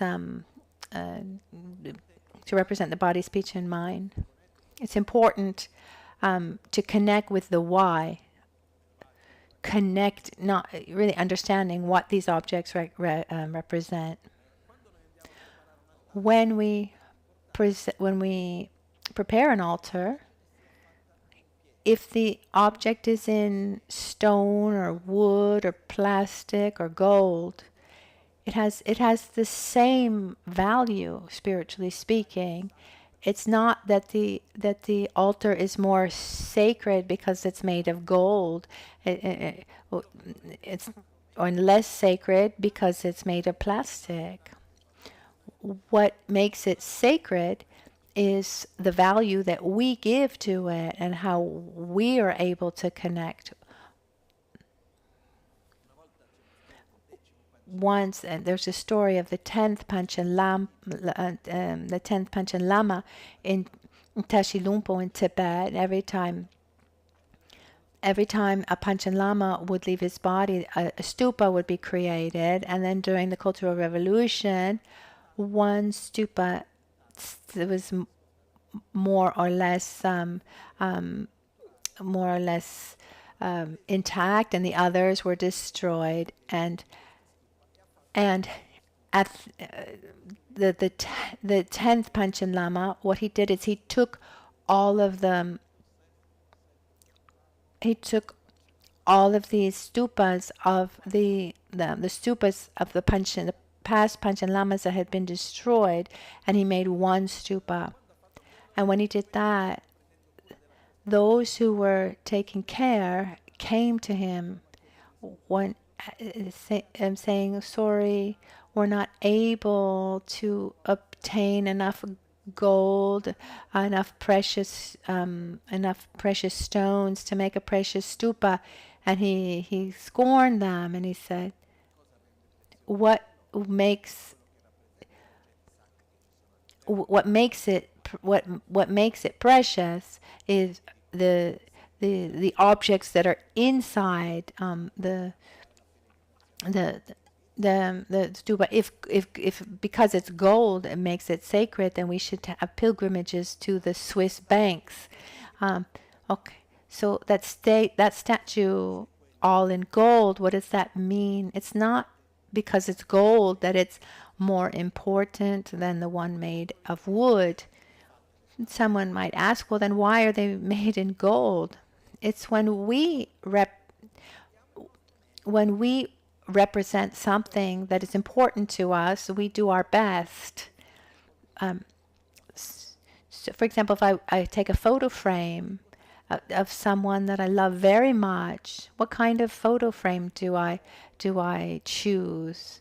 The 50-cent recycled frame, or do I take a nice one? The best one is a way of showing respect. Similarly, when I put a representation of my spiritual practice, of the Buddha, of Dharma, of Sangha, I have to do to the best of my ability. The more value, the greater the value I give it, then the more I'm able to be moved and connect. It's not that a statue in gold gives better blessings. Well, better than plastic. Plastic is not the best to actually physically to hold and transmit energetic blessing. So better clay or stone or wood or metal. But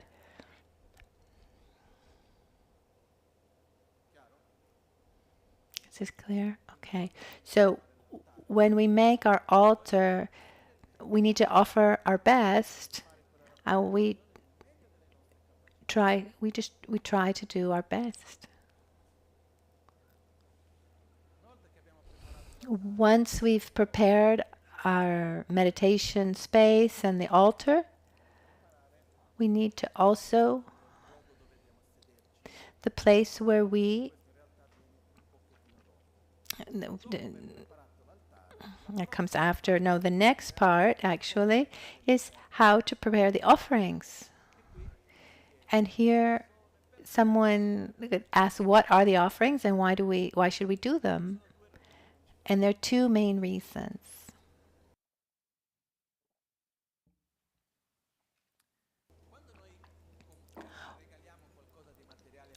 When we give something material to someone, what function is there for us to give that gift, other than showing that person that we appreciate that person? What function does it have for us? We express gratitude, but we actually weren't nourishing a feeling. When I give you something, actually what I'm doing, I'm materializing something that I have: gratitude, love, respect, a feeling that I have for you. And when we materialize a feeling, that helps us create more stability in that feeling, familiarize ourselves even more in that feeling. So if I come to you with a flower, or I draw something for you, or I go somewhere, I think of you, and I buy something, I bring that to you, in that process of preparing that thing, buying that thing, gifting you that thing, I'm cultivating a feeling of friendship and love and respect and value. Is that clear? So the point here is not about how it's how it works for you, but what it's doing for me. So there's another important aspect too. Here I use a phrase here from Saint Francis in his simple prayer. He says it's by giving that we receive, and so starting even from the Sutra of Buddhas and other the masters like Nagarjuna, it said that the best way to create positive karmic force is by sharing and giving to others, sharing material things, sharing our time, sharing our ability to physically help someone, offering love, offering smiles. There's so many things that we can offer, but this fact of giving and offering to others has many, many functions. Helps us get out a little bit from that obsession with the I and the my, and I look towards others. It has the function of generate a positive karmic force, and also the function of nourishing those feelings that are connected to giving. So in our process, if we make offerings in front of our altar, incense or water bowls or flowers, whatever it is, this act of offering is not for the images, the photos, the statues, or and these to the Buddhas and these beings, these wisdom beings. They don't need these objects, and they don't need these offerings to give. It's not an exchange of giving more to get more. No, it's a process about giving value and importance to that moment, to the process, to my path, and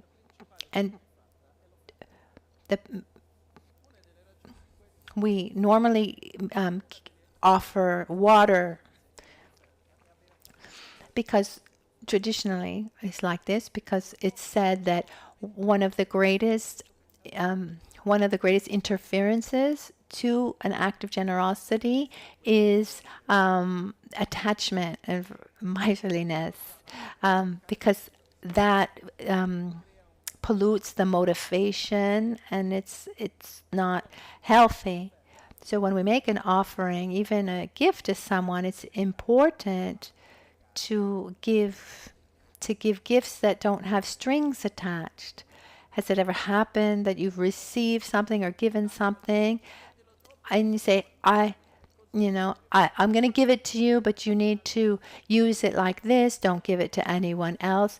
I did that with Lamagenshin once, many, many years ago, when these first MP3 readers came out, and I had filled it with all the teachings of his previous guru, Kyabshe Chijan Dorje Chang, and he had and I found these headsets from behind that you put on behind. I found this in Malaysia, and he had this tendency, Lama Ganchen Rinpoche, to whatever, no matter what you gave him, he would be happy, and he no matter what you gave him, he would give it to someone else. I mean, even right in front of your eyes, he would give you something, he would be grateful, thank you, and then the next person would come and he would give it to the next person. But if you've given me something, now it's mine. So why can't I give it to someone else? There's nothing wrong. And that time I gave him this special headset, and I said, please, Rinpoche, don't give this to anyone else. It's really hard to find. And then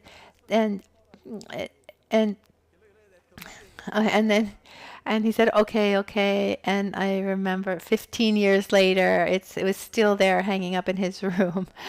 Let's remember, once we've given something to someone, then that object belongs to the person that you've given it to.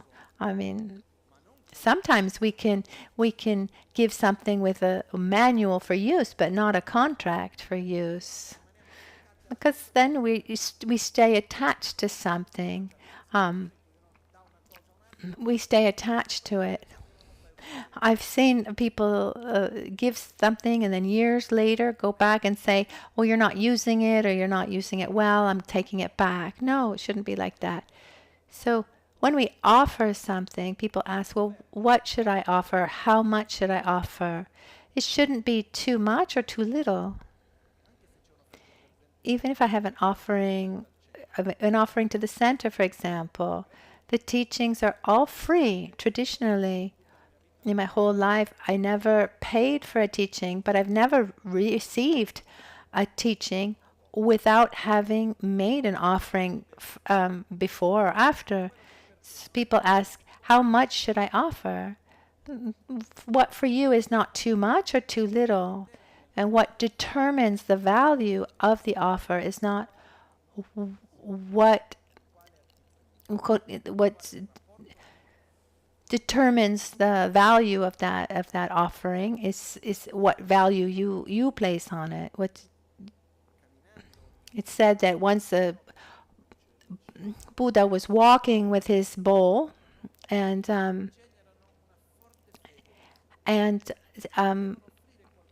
then people came to him, and they saw him, and they generated tremendous faith towards him. These were children. They didn't have anything, and so what they took sand. They took sand in their hands, and they were tiny, so they go one on top of the other. And this child, he got up, and he imagined he was offering gold to Buddha into the bowl of Buddha's in his begging bowl. And it said that child was then reborn as King Ashoka. So, putting sand in a bowl is not something nice, but what turned it into something so positive? We would say that's not the greatest offering, but the power of that offering came not from the object in an intrinsic, objective way, but the value and the motivation, the attitude with which the offering was given. Also, for this reason, it's important to not be attached to what we offer. That's why water is something that is something that exists abundantly. Unfortunately, not everywhere, but it's something that represents life and purity, many characteristics, positive characteristics. And traditionally, one should look for water that has 8 characteristics. It would be the best water. And these 8 characteristics are connected to the 8 characteristics or qualities to develop, and I don't remember them, so I've written them. They're marked here. So the water should ideally be fresh. That creates the conditions for good morality. It should be delicious. This takes the realization of supreme taste, spontaneous, eternal joy. It should be light, and that creates a condition, a kind disposition. It should be smooth. Clear, to have a clear mind without a bad smell. And it shouldn't be harmful, neither to your throat nor stomach. And it should be pleasurable to create a voice that is pleasant for others to hear as well. In the monastery of Sara, for example, in Tibet, there's a spring. It's about an hour's walk, and many practitioners who would wake up before dawn would walk for an hour to take that water, come back an hour's walk and use that water for offering, and the next day same thing. So the act of choosing a good water, offering your best is showing the importance of that action, that moment. And we have to remember that the act of offering is not an act of exchange. You're not doing business with the Buddha. In our cultural context, often we have this idea of we offer something to get something, and here that's not that. It's the value that we're giving to our own path, and we're cultivating these feelings. When we make offerings, there's also a way to make the offerings. It shouldn't be in an automatic way, or we shouldn't do it quickly. It's part of our practice. It's part of this moment. Traditionally, we set 7 bowls. We fill up 1 bowl.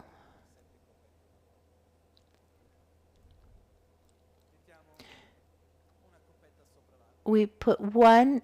Now I'll show you how to do. So we have 7 bowls, 1 stacked. We fill up and we fill up 1, and then we pick up. We take an empty bowl, and we take the filled bowl, and we add just a little bit, and we put it, and then we little by little we fill up these bowls. Normally we use both hands when we offer. In this Asian culture, when we offer something, this is an enormous difference between just pouring tea like this instead using both hands. So if you watch people from Asia, when they serve something or give something, even if you're just holding with one hand, the other hand is there supporting it as a sign of respect. And we're cultivating gratitude and respect and faith and trust as we're making these offerings. So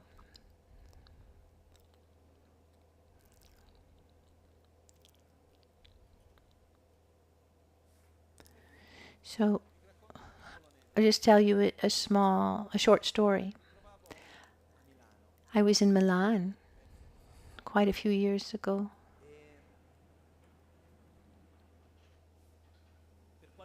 And for some reason, since a child, I had a very strong sense of the importance of the formality and respect towards my masters. It came very naturally to me. And when I was with Rinpoche, once I got to Rinpoche's room, he lived in a kind of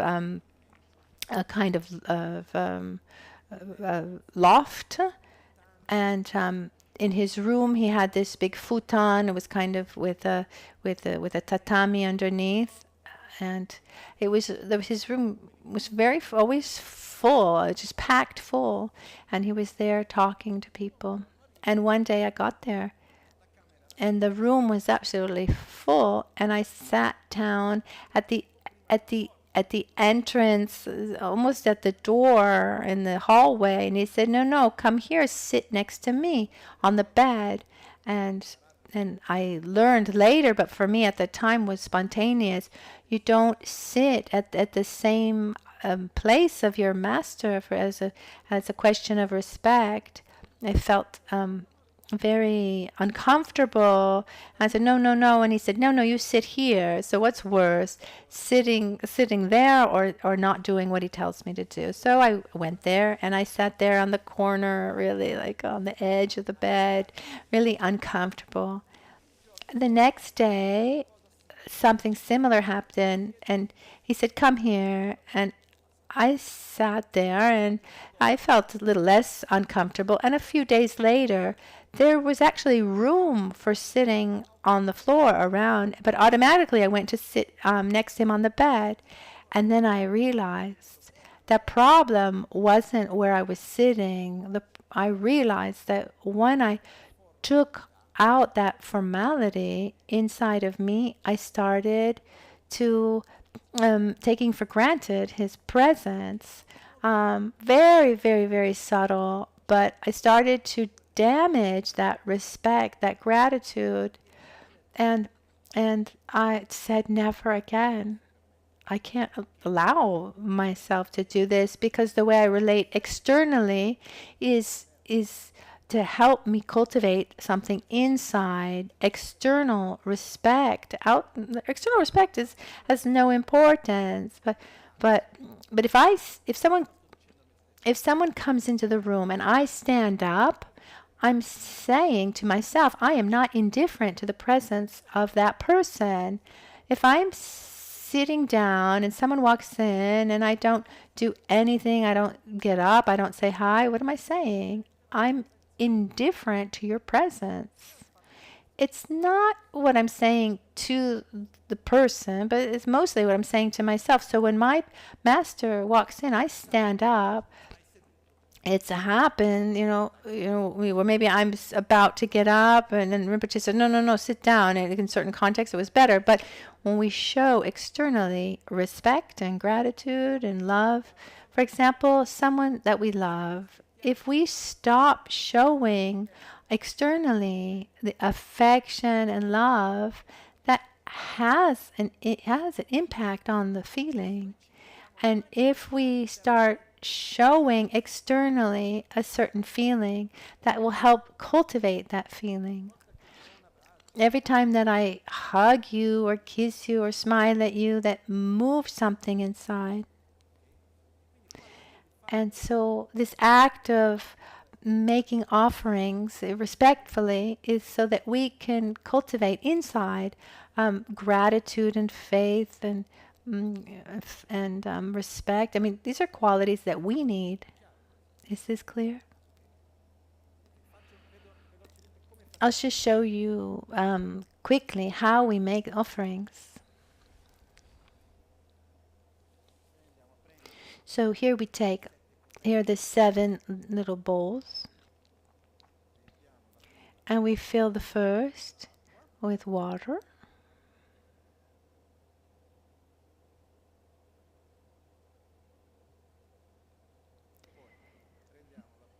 We take the first little bowl and we empty it out, and we leave just a little bit of water inside, maybe half of a centimeter, even a bit less. Normally from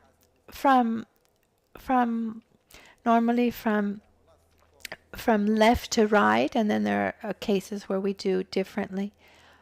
And then when we put the bowls one next to the other, it's important that they're not too far away, because that would be creating distance from our path. And they shouldn't be they shouldn't touch, because that would create inner closed-mindedness.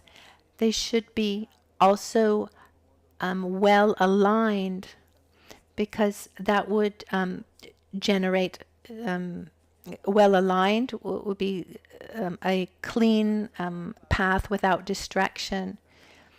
And they say that the distance between each bowl should be like the distance between that should be the size of a grain of rice.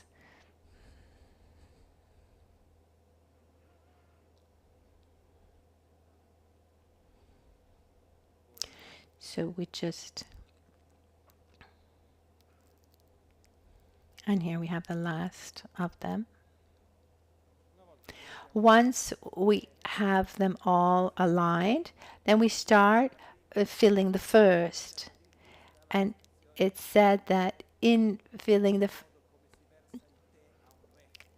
we should do it as if we're serving tea to a king. So it should be like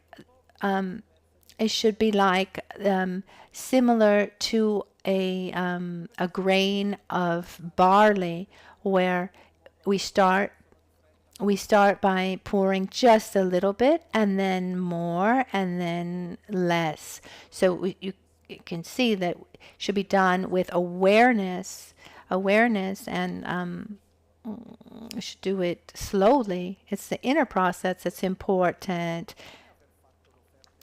So making the offerings, having the offerings there, the final result is not what's important. It's the process of making the offerings that's important. So little by little, when we fill up a bowl, we should shouldn't be too little or too full. Again, just like a grain of rice at the border. We fill them all up.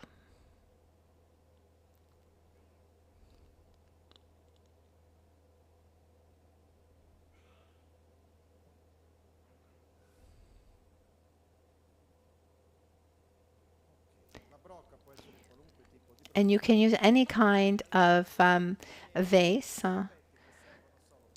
but instead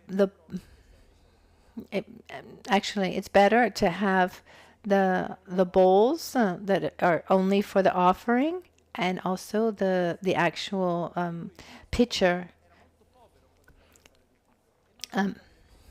But if there was the story of this practitioner who was really poor, and he didn't have anything, and he didn't have anything other. He didn't have anything other than his own bowl that he used for eating. And so he would clean it really, really well, and then use that one bowl for his offerings. And then when he needed to eat, he would take it and clean it, and and that was fine. So it's not that there are rules. I mean, you can do the you can make the offerings in the most traditional way possible, but if your mind is not, if you don't have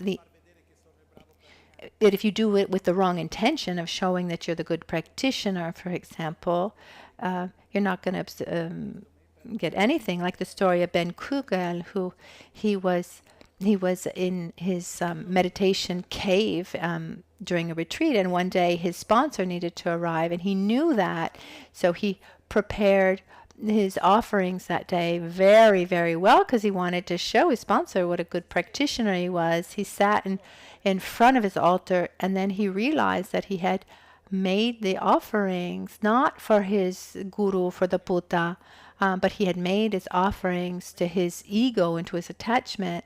So realizing that, he took the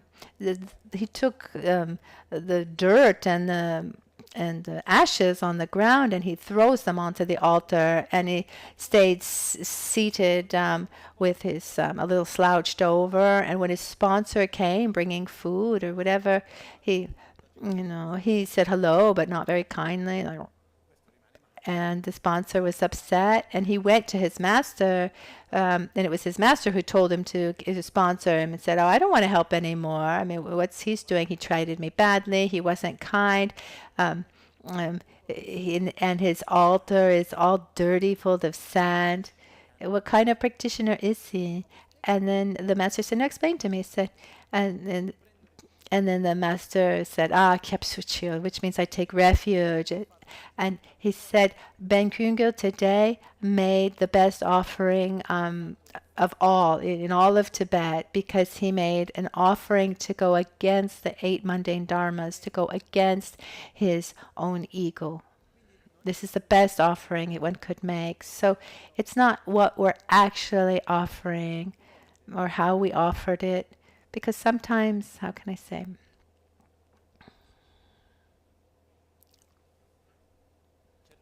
Sometimes we can create this attitude of needing to do everything as like following a manual, and everything needs to be the same. No, this text says it needs to be done like this, and one needs the right kind of a bowl and the right substance, because one needs to follow the rule and doesn't allow for that inner process to flourish, of that faith, that gratitude. I mean, that's what's most important. So we need to offer what's the best for us, the best of our abilities. Of course, there's the tradition that is handed down, and if you can you can connect with that, that's beautiful. Even in Rinpoche gave a lot of importance to the offering of the water bowls. He gave this practice to many people, telling them they didn't need to do any other practice but do 100 water bowl offerings a day, with great results they had. So we need to be careful and remind ourselves that the offering is not something functional. Look at that story, the movie Karate Kid. The reason why he was doing, wipe on, wipe off, it wasn't about cleaning the car. It was about training himself. So making offerings is not to make offerings, but it's for us to train in respect and gratitude and love, and so that we can connect. We connect the importance of our path, and connect to what sustains us along this path. There's so many stories that talk about the importance of materializing the offering, to actually doing them physically is very important. So I invite you to have, to light an incense, or to flowers, or to light a candle. Have the water bowls, the offering bowls, and create this moment. If I have a relationship with someone in my family, for example, and every once in a while I bring them something, I bring them a glass of water, I offer something, I'm materializing that affection that I have. That cultivates that within me, and we need that. I think that's quite clear. As we make the offerings, we can recite Om Ahum. That represents that process of purification that we're doing. It's easy to recite. Even Little Road was able to memorize that. When the day is done, ideally, we take down the offerings. Sometimes there's this habit of setting up the offerings and leaving them for a week. Nobody's offended. Nobody gets offended, but it's about not having done them. So at the end of the day, I take the bowls from the opposite direction, and I pour them in my direction, showing me that I'm receiving the blessings, and I put them upside down. I don't leave empty bowls right side up on the altar.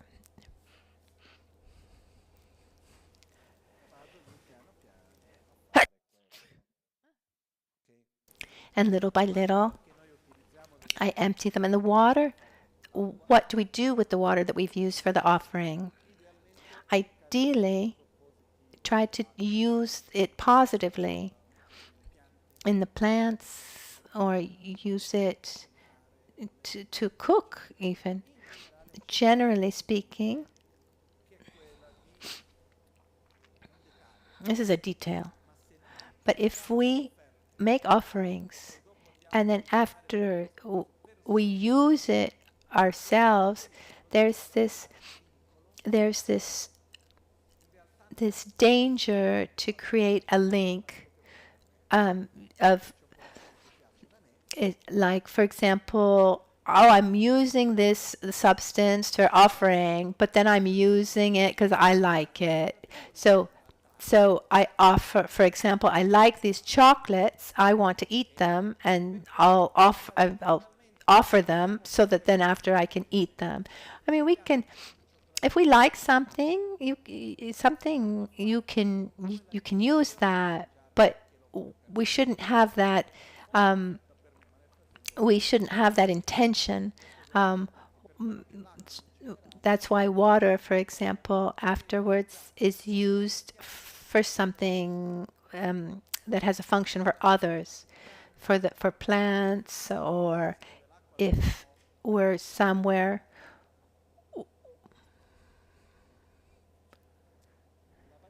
If we need to, if we're in an apartment, for example, that has to go into the sink, we can imagine that as it goes into the sewer system, that it's coming into contact with all the beings or to the environment, bringing blessings to them. What's important is that as even as I'm getting rid of the water, I'm also cultivating a positive feeling. After this, we can have a cloth to clean and dry the bowls. And in this process, we imagine as we're cleaning the bowls, we're cleaning also any impurities of our own minds. And then we restack them, and the next day we start again. Why 7? Because traditionally, in ancient India, when a king would arrive or someone from the court, the most excellent way to receive someone was with 7 offerings. First, there was water for drinking, and then water to washing the feet, and then we offer flowers, we offer incense, light, a perfume, or like oiled perfumed oil, and then food and music. So these 7 bowls represent water for drinking, argam, water for washing the feet, padyam, flowers, pushpe, incense, dupe, light, aloke, and gende is perfume, niwide is food, and then shapta for music. And you can leave a musical instrument or a small little bell or something on the altar, or if we're making offerings, doing a practice, we actually play the music.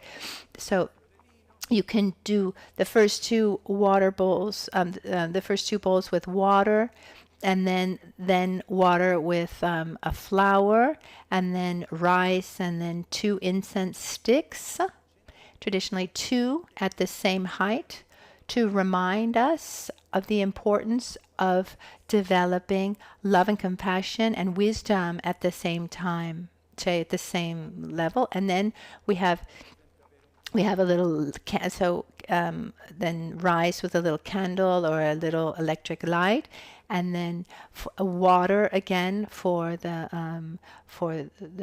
perfume, and then rice with a little bit of food. And you can be creative.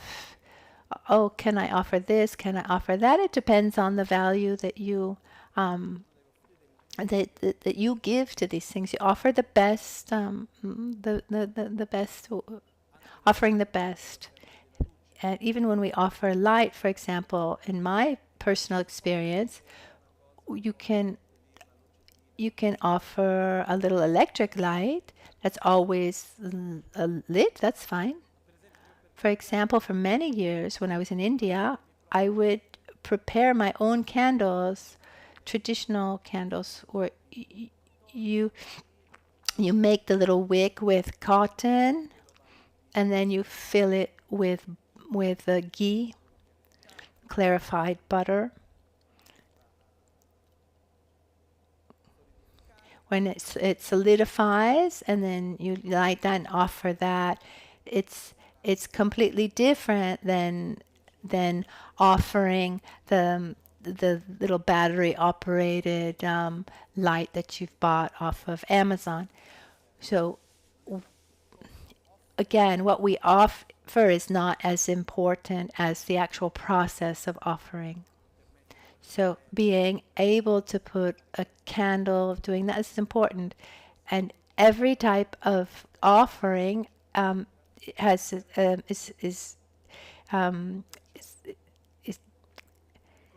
has its own symbolism.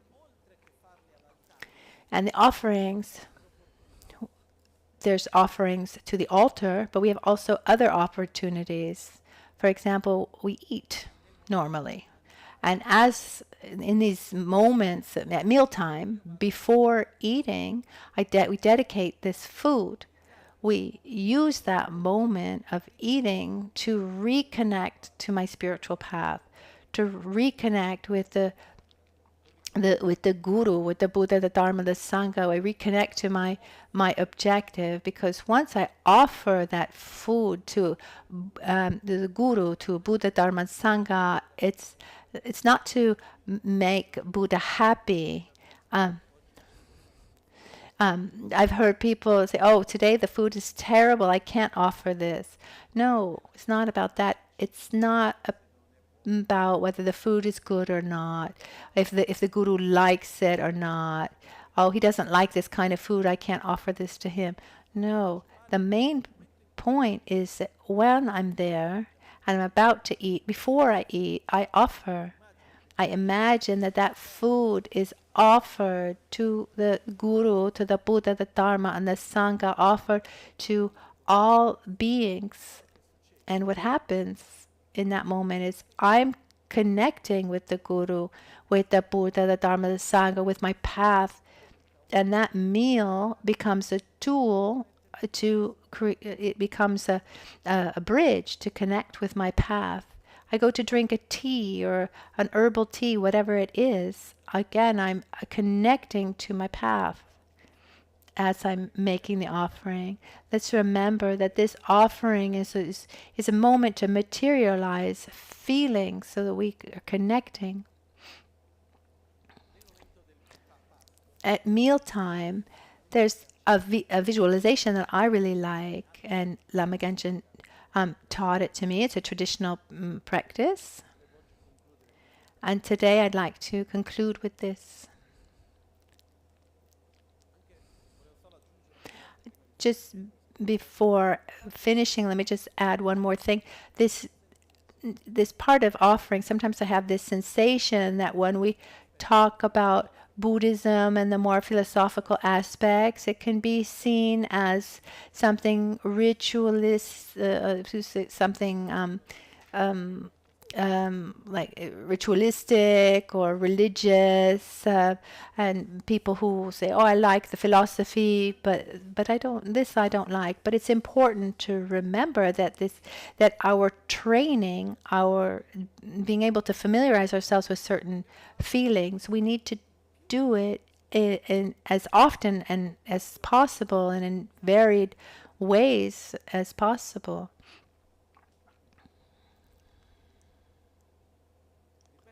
I repeat, and even in a mundane way, if there's someone that you love and for whom you want to generate a feeling of love and respect, this needs to be cultivated. It needs to be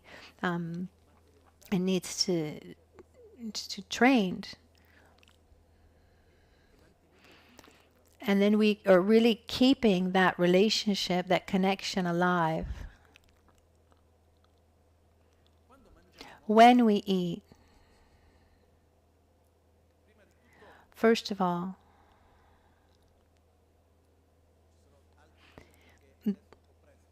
other there are other points. It's a little early, but I'm going to touch on them anyway. We imagine that at our heart, seated on a lotus a lotus flower at the center of our at the center of our heart chakra, our Guru Buddha, the one who represents the whole enlightened path. So we're here we're in front of food. First we recite Om Ahum, and we imagine above the food there are these Om Ahum. Om is white, red. The Ah is red, and Hum is blue. First, the Hum dissolves into the food, eliminating any kind of impurity. The Ah dissolves into the food, transforming it into nectar, extremely pleasurable. And the Om dissolves into food, multiplying that food into unquantifiable amount. After I start eating, and when I eat, I imagine the food that comes in my mouth, and my inner winds go towards my secret chakra and go enter into my central channel and make the digestive fire grow and help digest that food, separating the nourishment that coming from that food goes to Guru Buddha at my heart, and Guru Buddha generates a state of satisfaction and joy and pleasure. So I've offered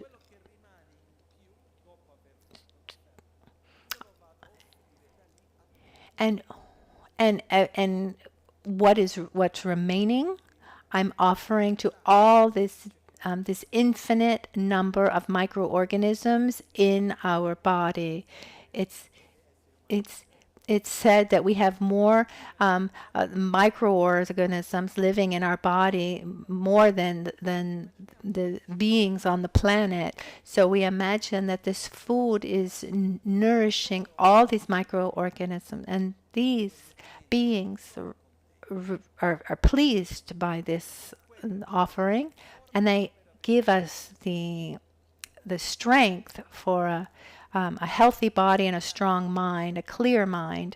And through this connection that we're connecting with these beings, we think, may I, walking along my path, may I help them along their path. So we dedicate this dedication that is created. So offering food to these beings, we're offering generosity and giving materially, and loving them. We're offering love and giving food to them so that they're not hungry. We're practicing the generosity of giving protection and connecting, and saying through this offering, may I be able to offer the Dharma. This is also offering the generosity of giving the Dharma. So first I solidify, I reinforce my connection with Guru Buddha, and then I create a relationship of harmony with all these beings, and I practice the four generosities. This it shows just the opportunity we have at every mealtime. It's important also just to eat with awareness, and not in an automatic way, and try to dedicate those few moments, those few seconds or 1 minute.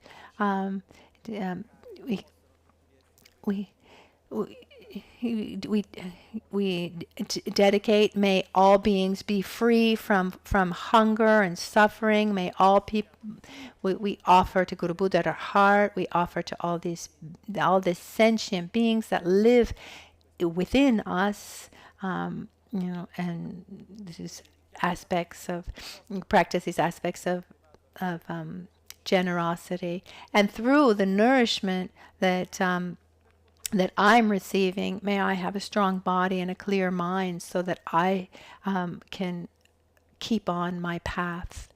And like this, we're really transforming the moment. And it's the verse that we recite, it's not important. Oh, Tempa Lam Sangye Rinpoche. So we're thinking, when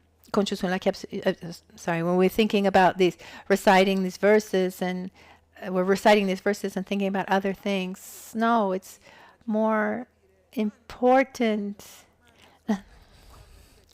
I I think for me it's more important, even in dialect or whatever you want to say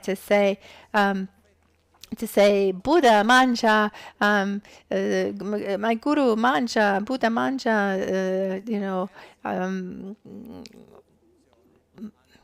the food for dharma, food for all the sangha, food for all the beings, but with the right motivation. Of course, just really be careful not to fall into any kind of automatic recitation, but to be more aware of the moment. There's stories of masters like Lama Tsopa Rinpoche. It's said that those who knew him well at lunchtime, normally you don't eat before making an offering, and a lot of people would just they would take 2 plates, and they would take one and put the second plate on to keep their food warm, because Lama Tsopa Rinpoche, he would take his plate for his offering, and maybe 15 minutes would go by. He's there with his visualizations and his recitation. So there's some who really, really knew how to transform these moments well. What's important for us is to make this moment of mealtime, of eating, to transform it into something sacred. And so offerings are given to both holy, to sacred beings, and also to sentient beings. And while we eat, we're offering to both. Here, we're going to stop for lunch. I'm just going to say one more time.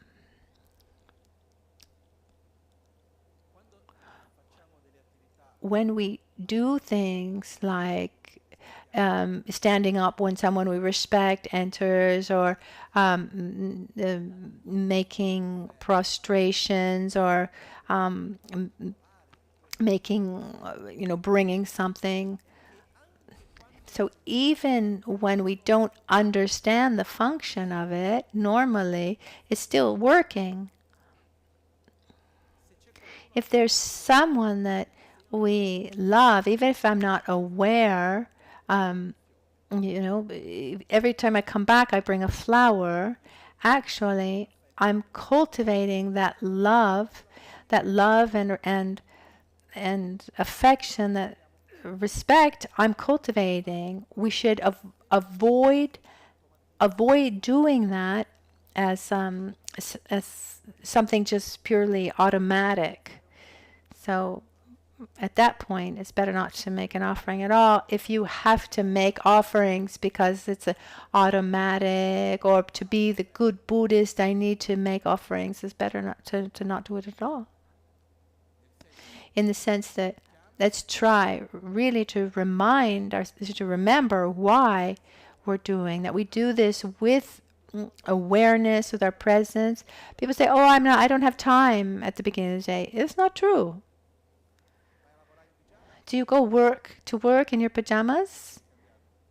Or you have time to change into your clothes, to read your latest messages? You take those 5 minutes. And before you begin the day, we connect with the holy, with our path, with our life to life, what we want to develop. We go to our altar, and we make homage. We light an incense, do our prostrations. We fill up we offer our our water bowls. I mean, it can be 10 seconds. But if we can do it with more time, that makes a difference. But we should really try to make sure that it doesn't become merely automatic. That's in Tibetan. I don't know if they use this term everywhere, but at the monastery of Sera, when something is done automatically and done badly, for example, if you needed to clean a room and you didn't do it well and you left the corners dirty, I mean, you weren't there and you didn't take care, you said, oh, that work was, you did that job for the benefit of all sentient beings. When we recite at the beginning in Buddha, Dharma, and Sangha, I take refuge until enlightenment with the practice of generosity. May I reach Buddhahood for the benefit of all sentient beings. Drola pinchir. That word you did, really for the benefit of all sentient beings. Drola pinchir means that you just really did it badly. Using that in a sarcastic way, it becomes automatic, because it becomes, since we're always saying, we do this for the benefit of all sentient beings, but we don't really care about others. We need to really make sure that this doesn't happen. Things should be done with awareness and with care, and it makes an enormous difference. With this, we conclude for today. Tomorrow we'll see the other parts. I'm happy that we're not in a hurry. I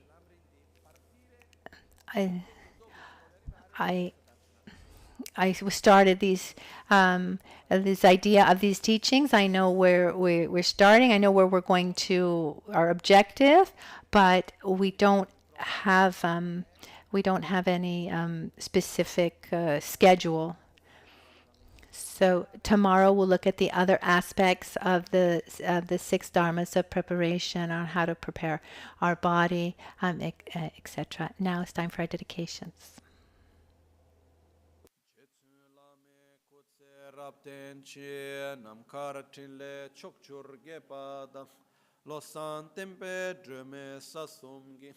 Drove Munsel takto ne gyurche kewa kuntu yanda lama dam drame cheki pela longche ching sada lamge yunde rabzone dorje change kopa nyur tobesho nimo dele tsendele nime kuyan delek shing nyensen takto delek pe kuncho sumke ching Kuncho sumke trashisho. Al-alba. At dawn or at dusk, at night or midday, may the 3 jewels grant us their blessings. May they help us to achieve all realizations and sprinkle the path of our lives with various signs of auspiciousness. Thank you, everyone. Have a good lunch. Una cosa che volevo ricordare, scusate, che this evening, around 6 o'clock, there will be above in the Tara Gompa, there'll be a conference for those who are going to Kailash. We have friends from Holland who are specialized doctors, and they will explain the physical. They will explain how to prepare for a 52-kilometer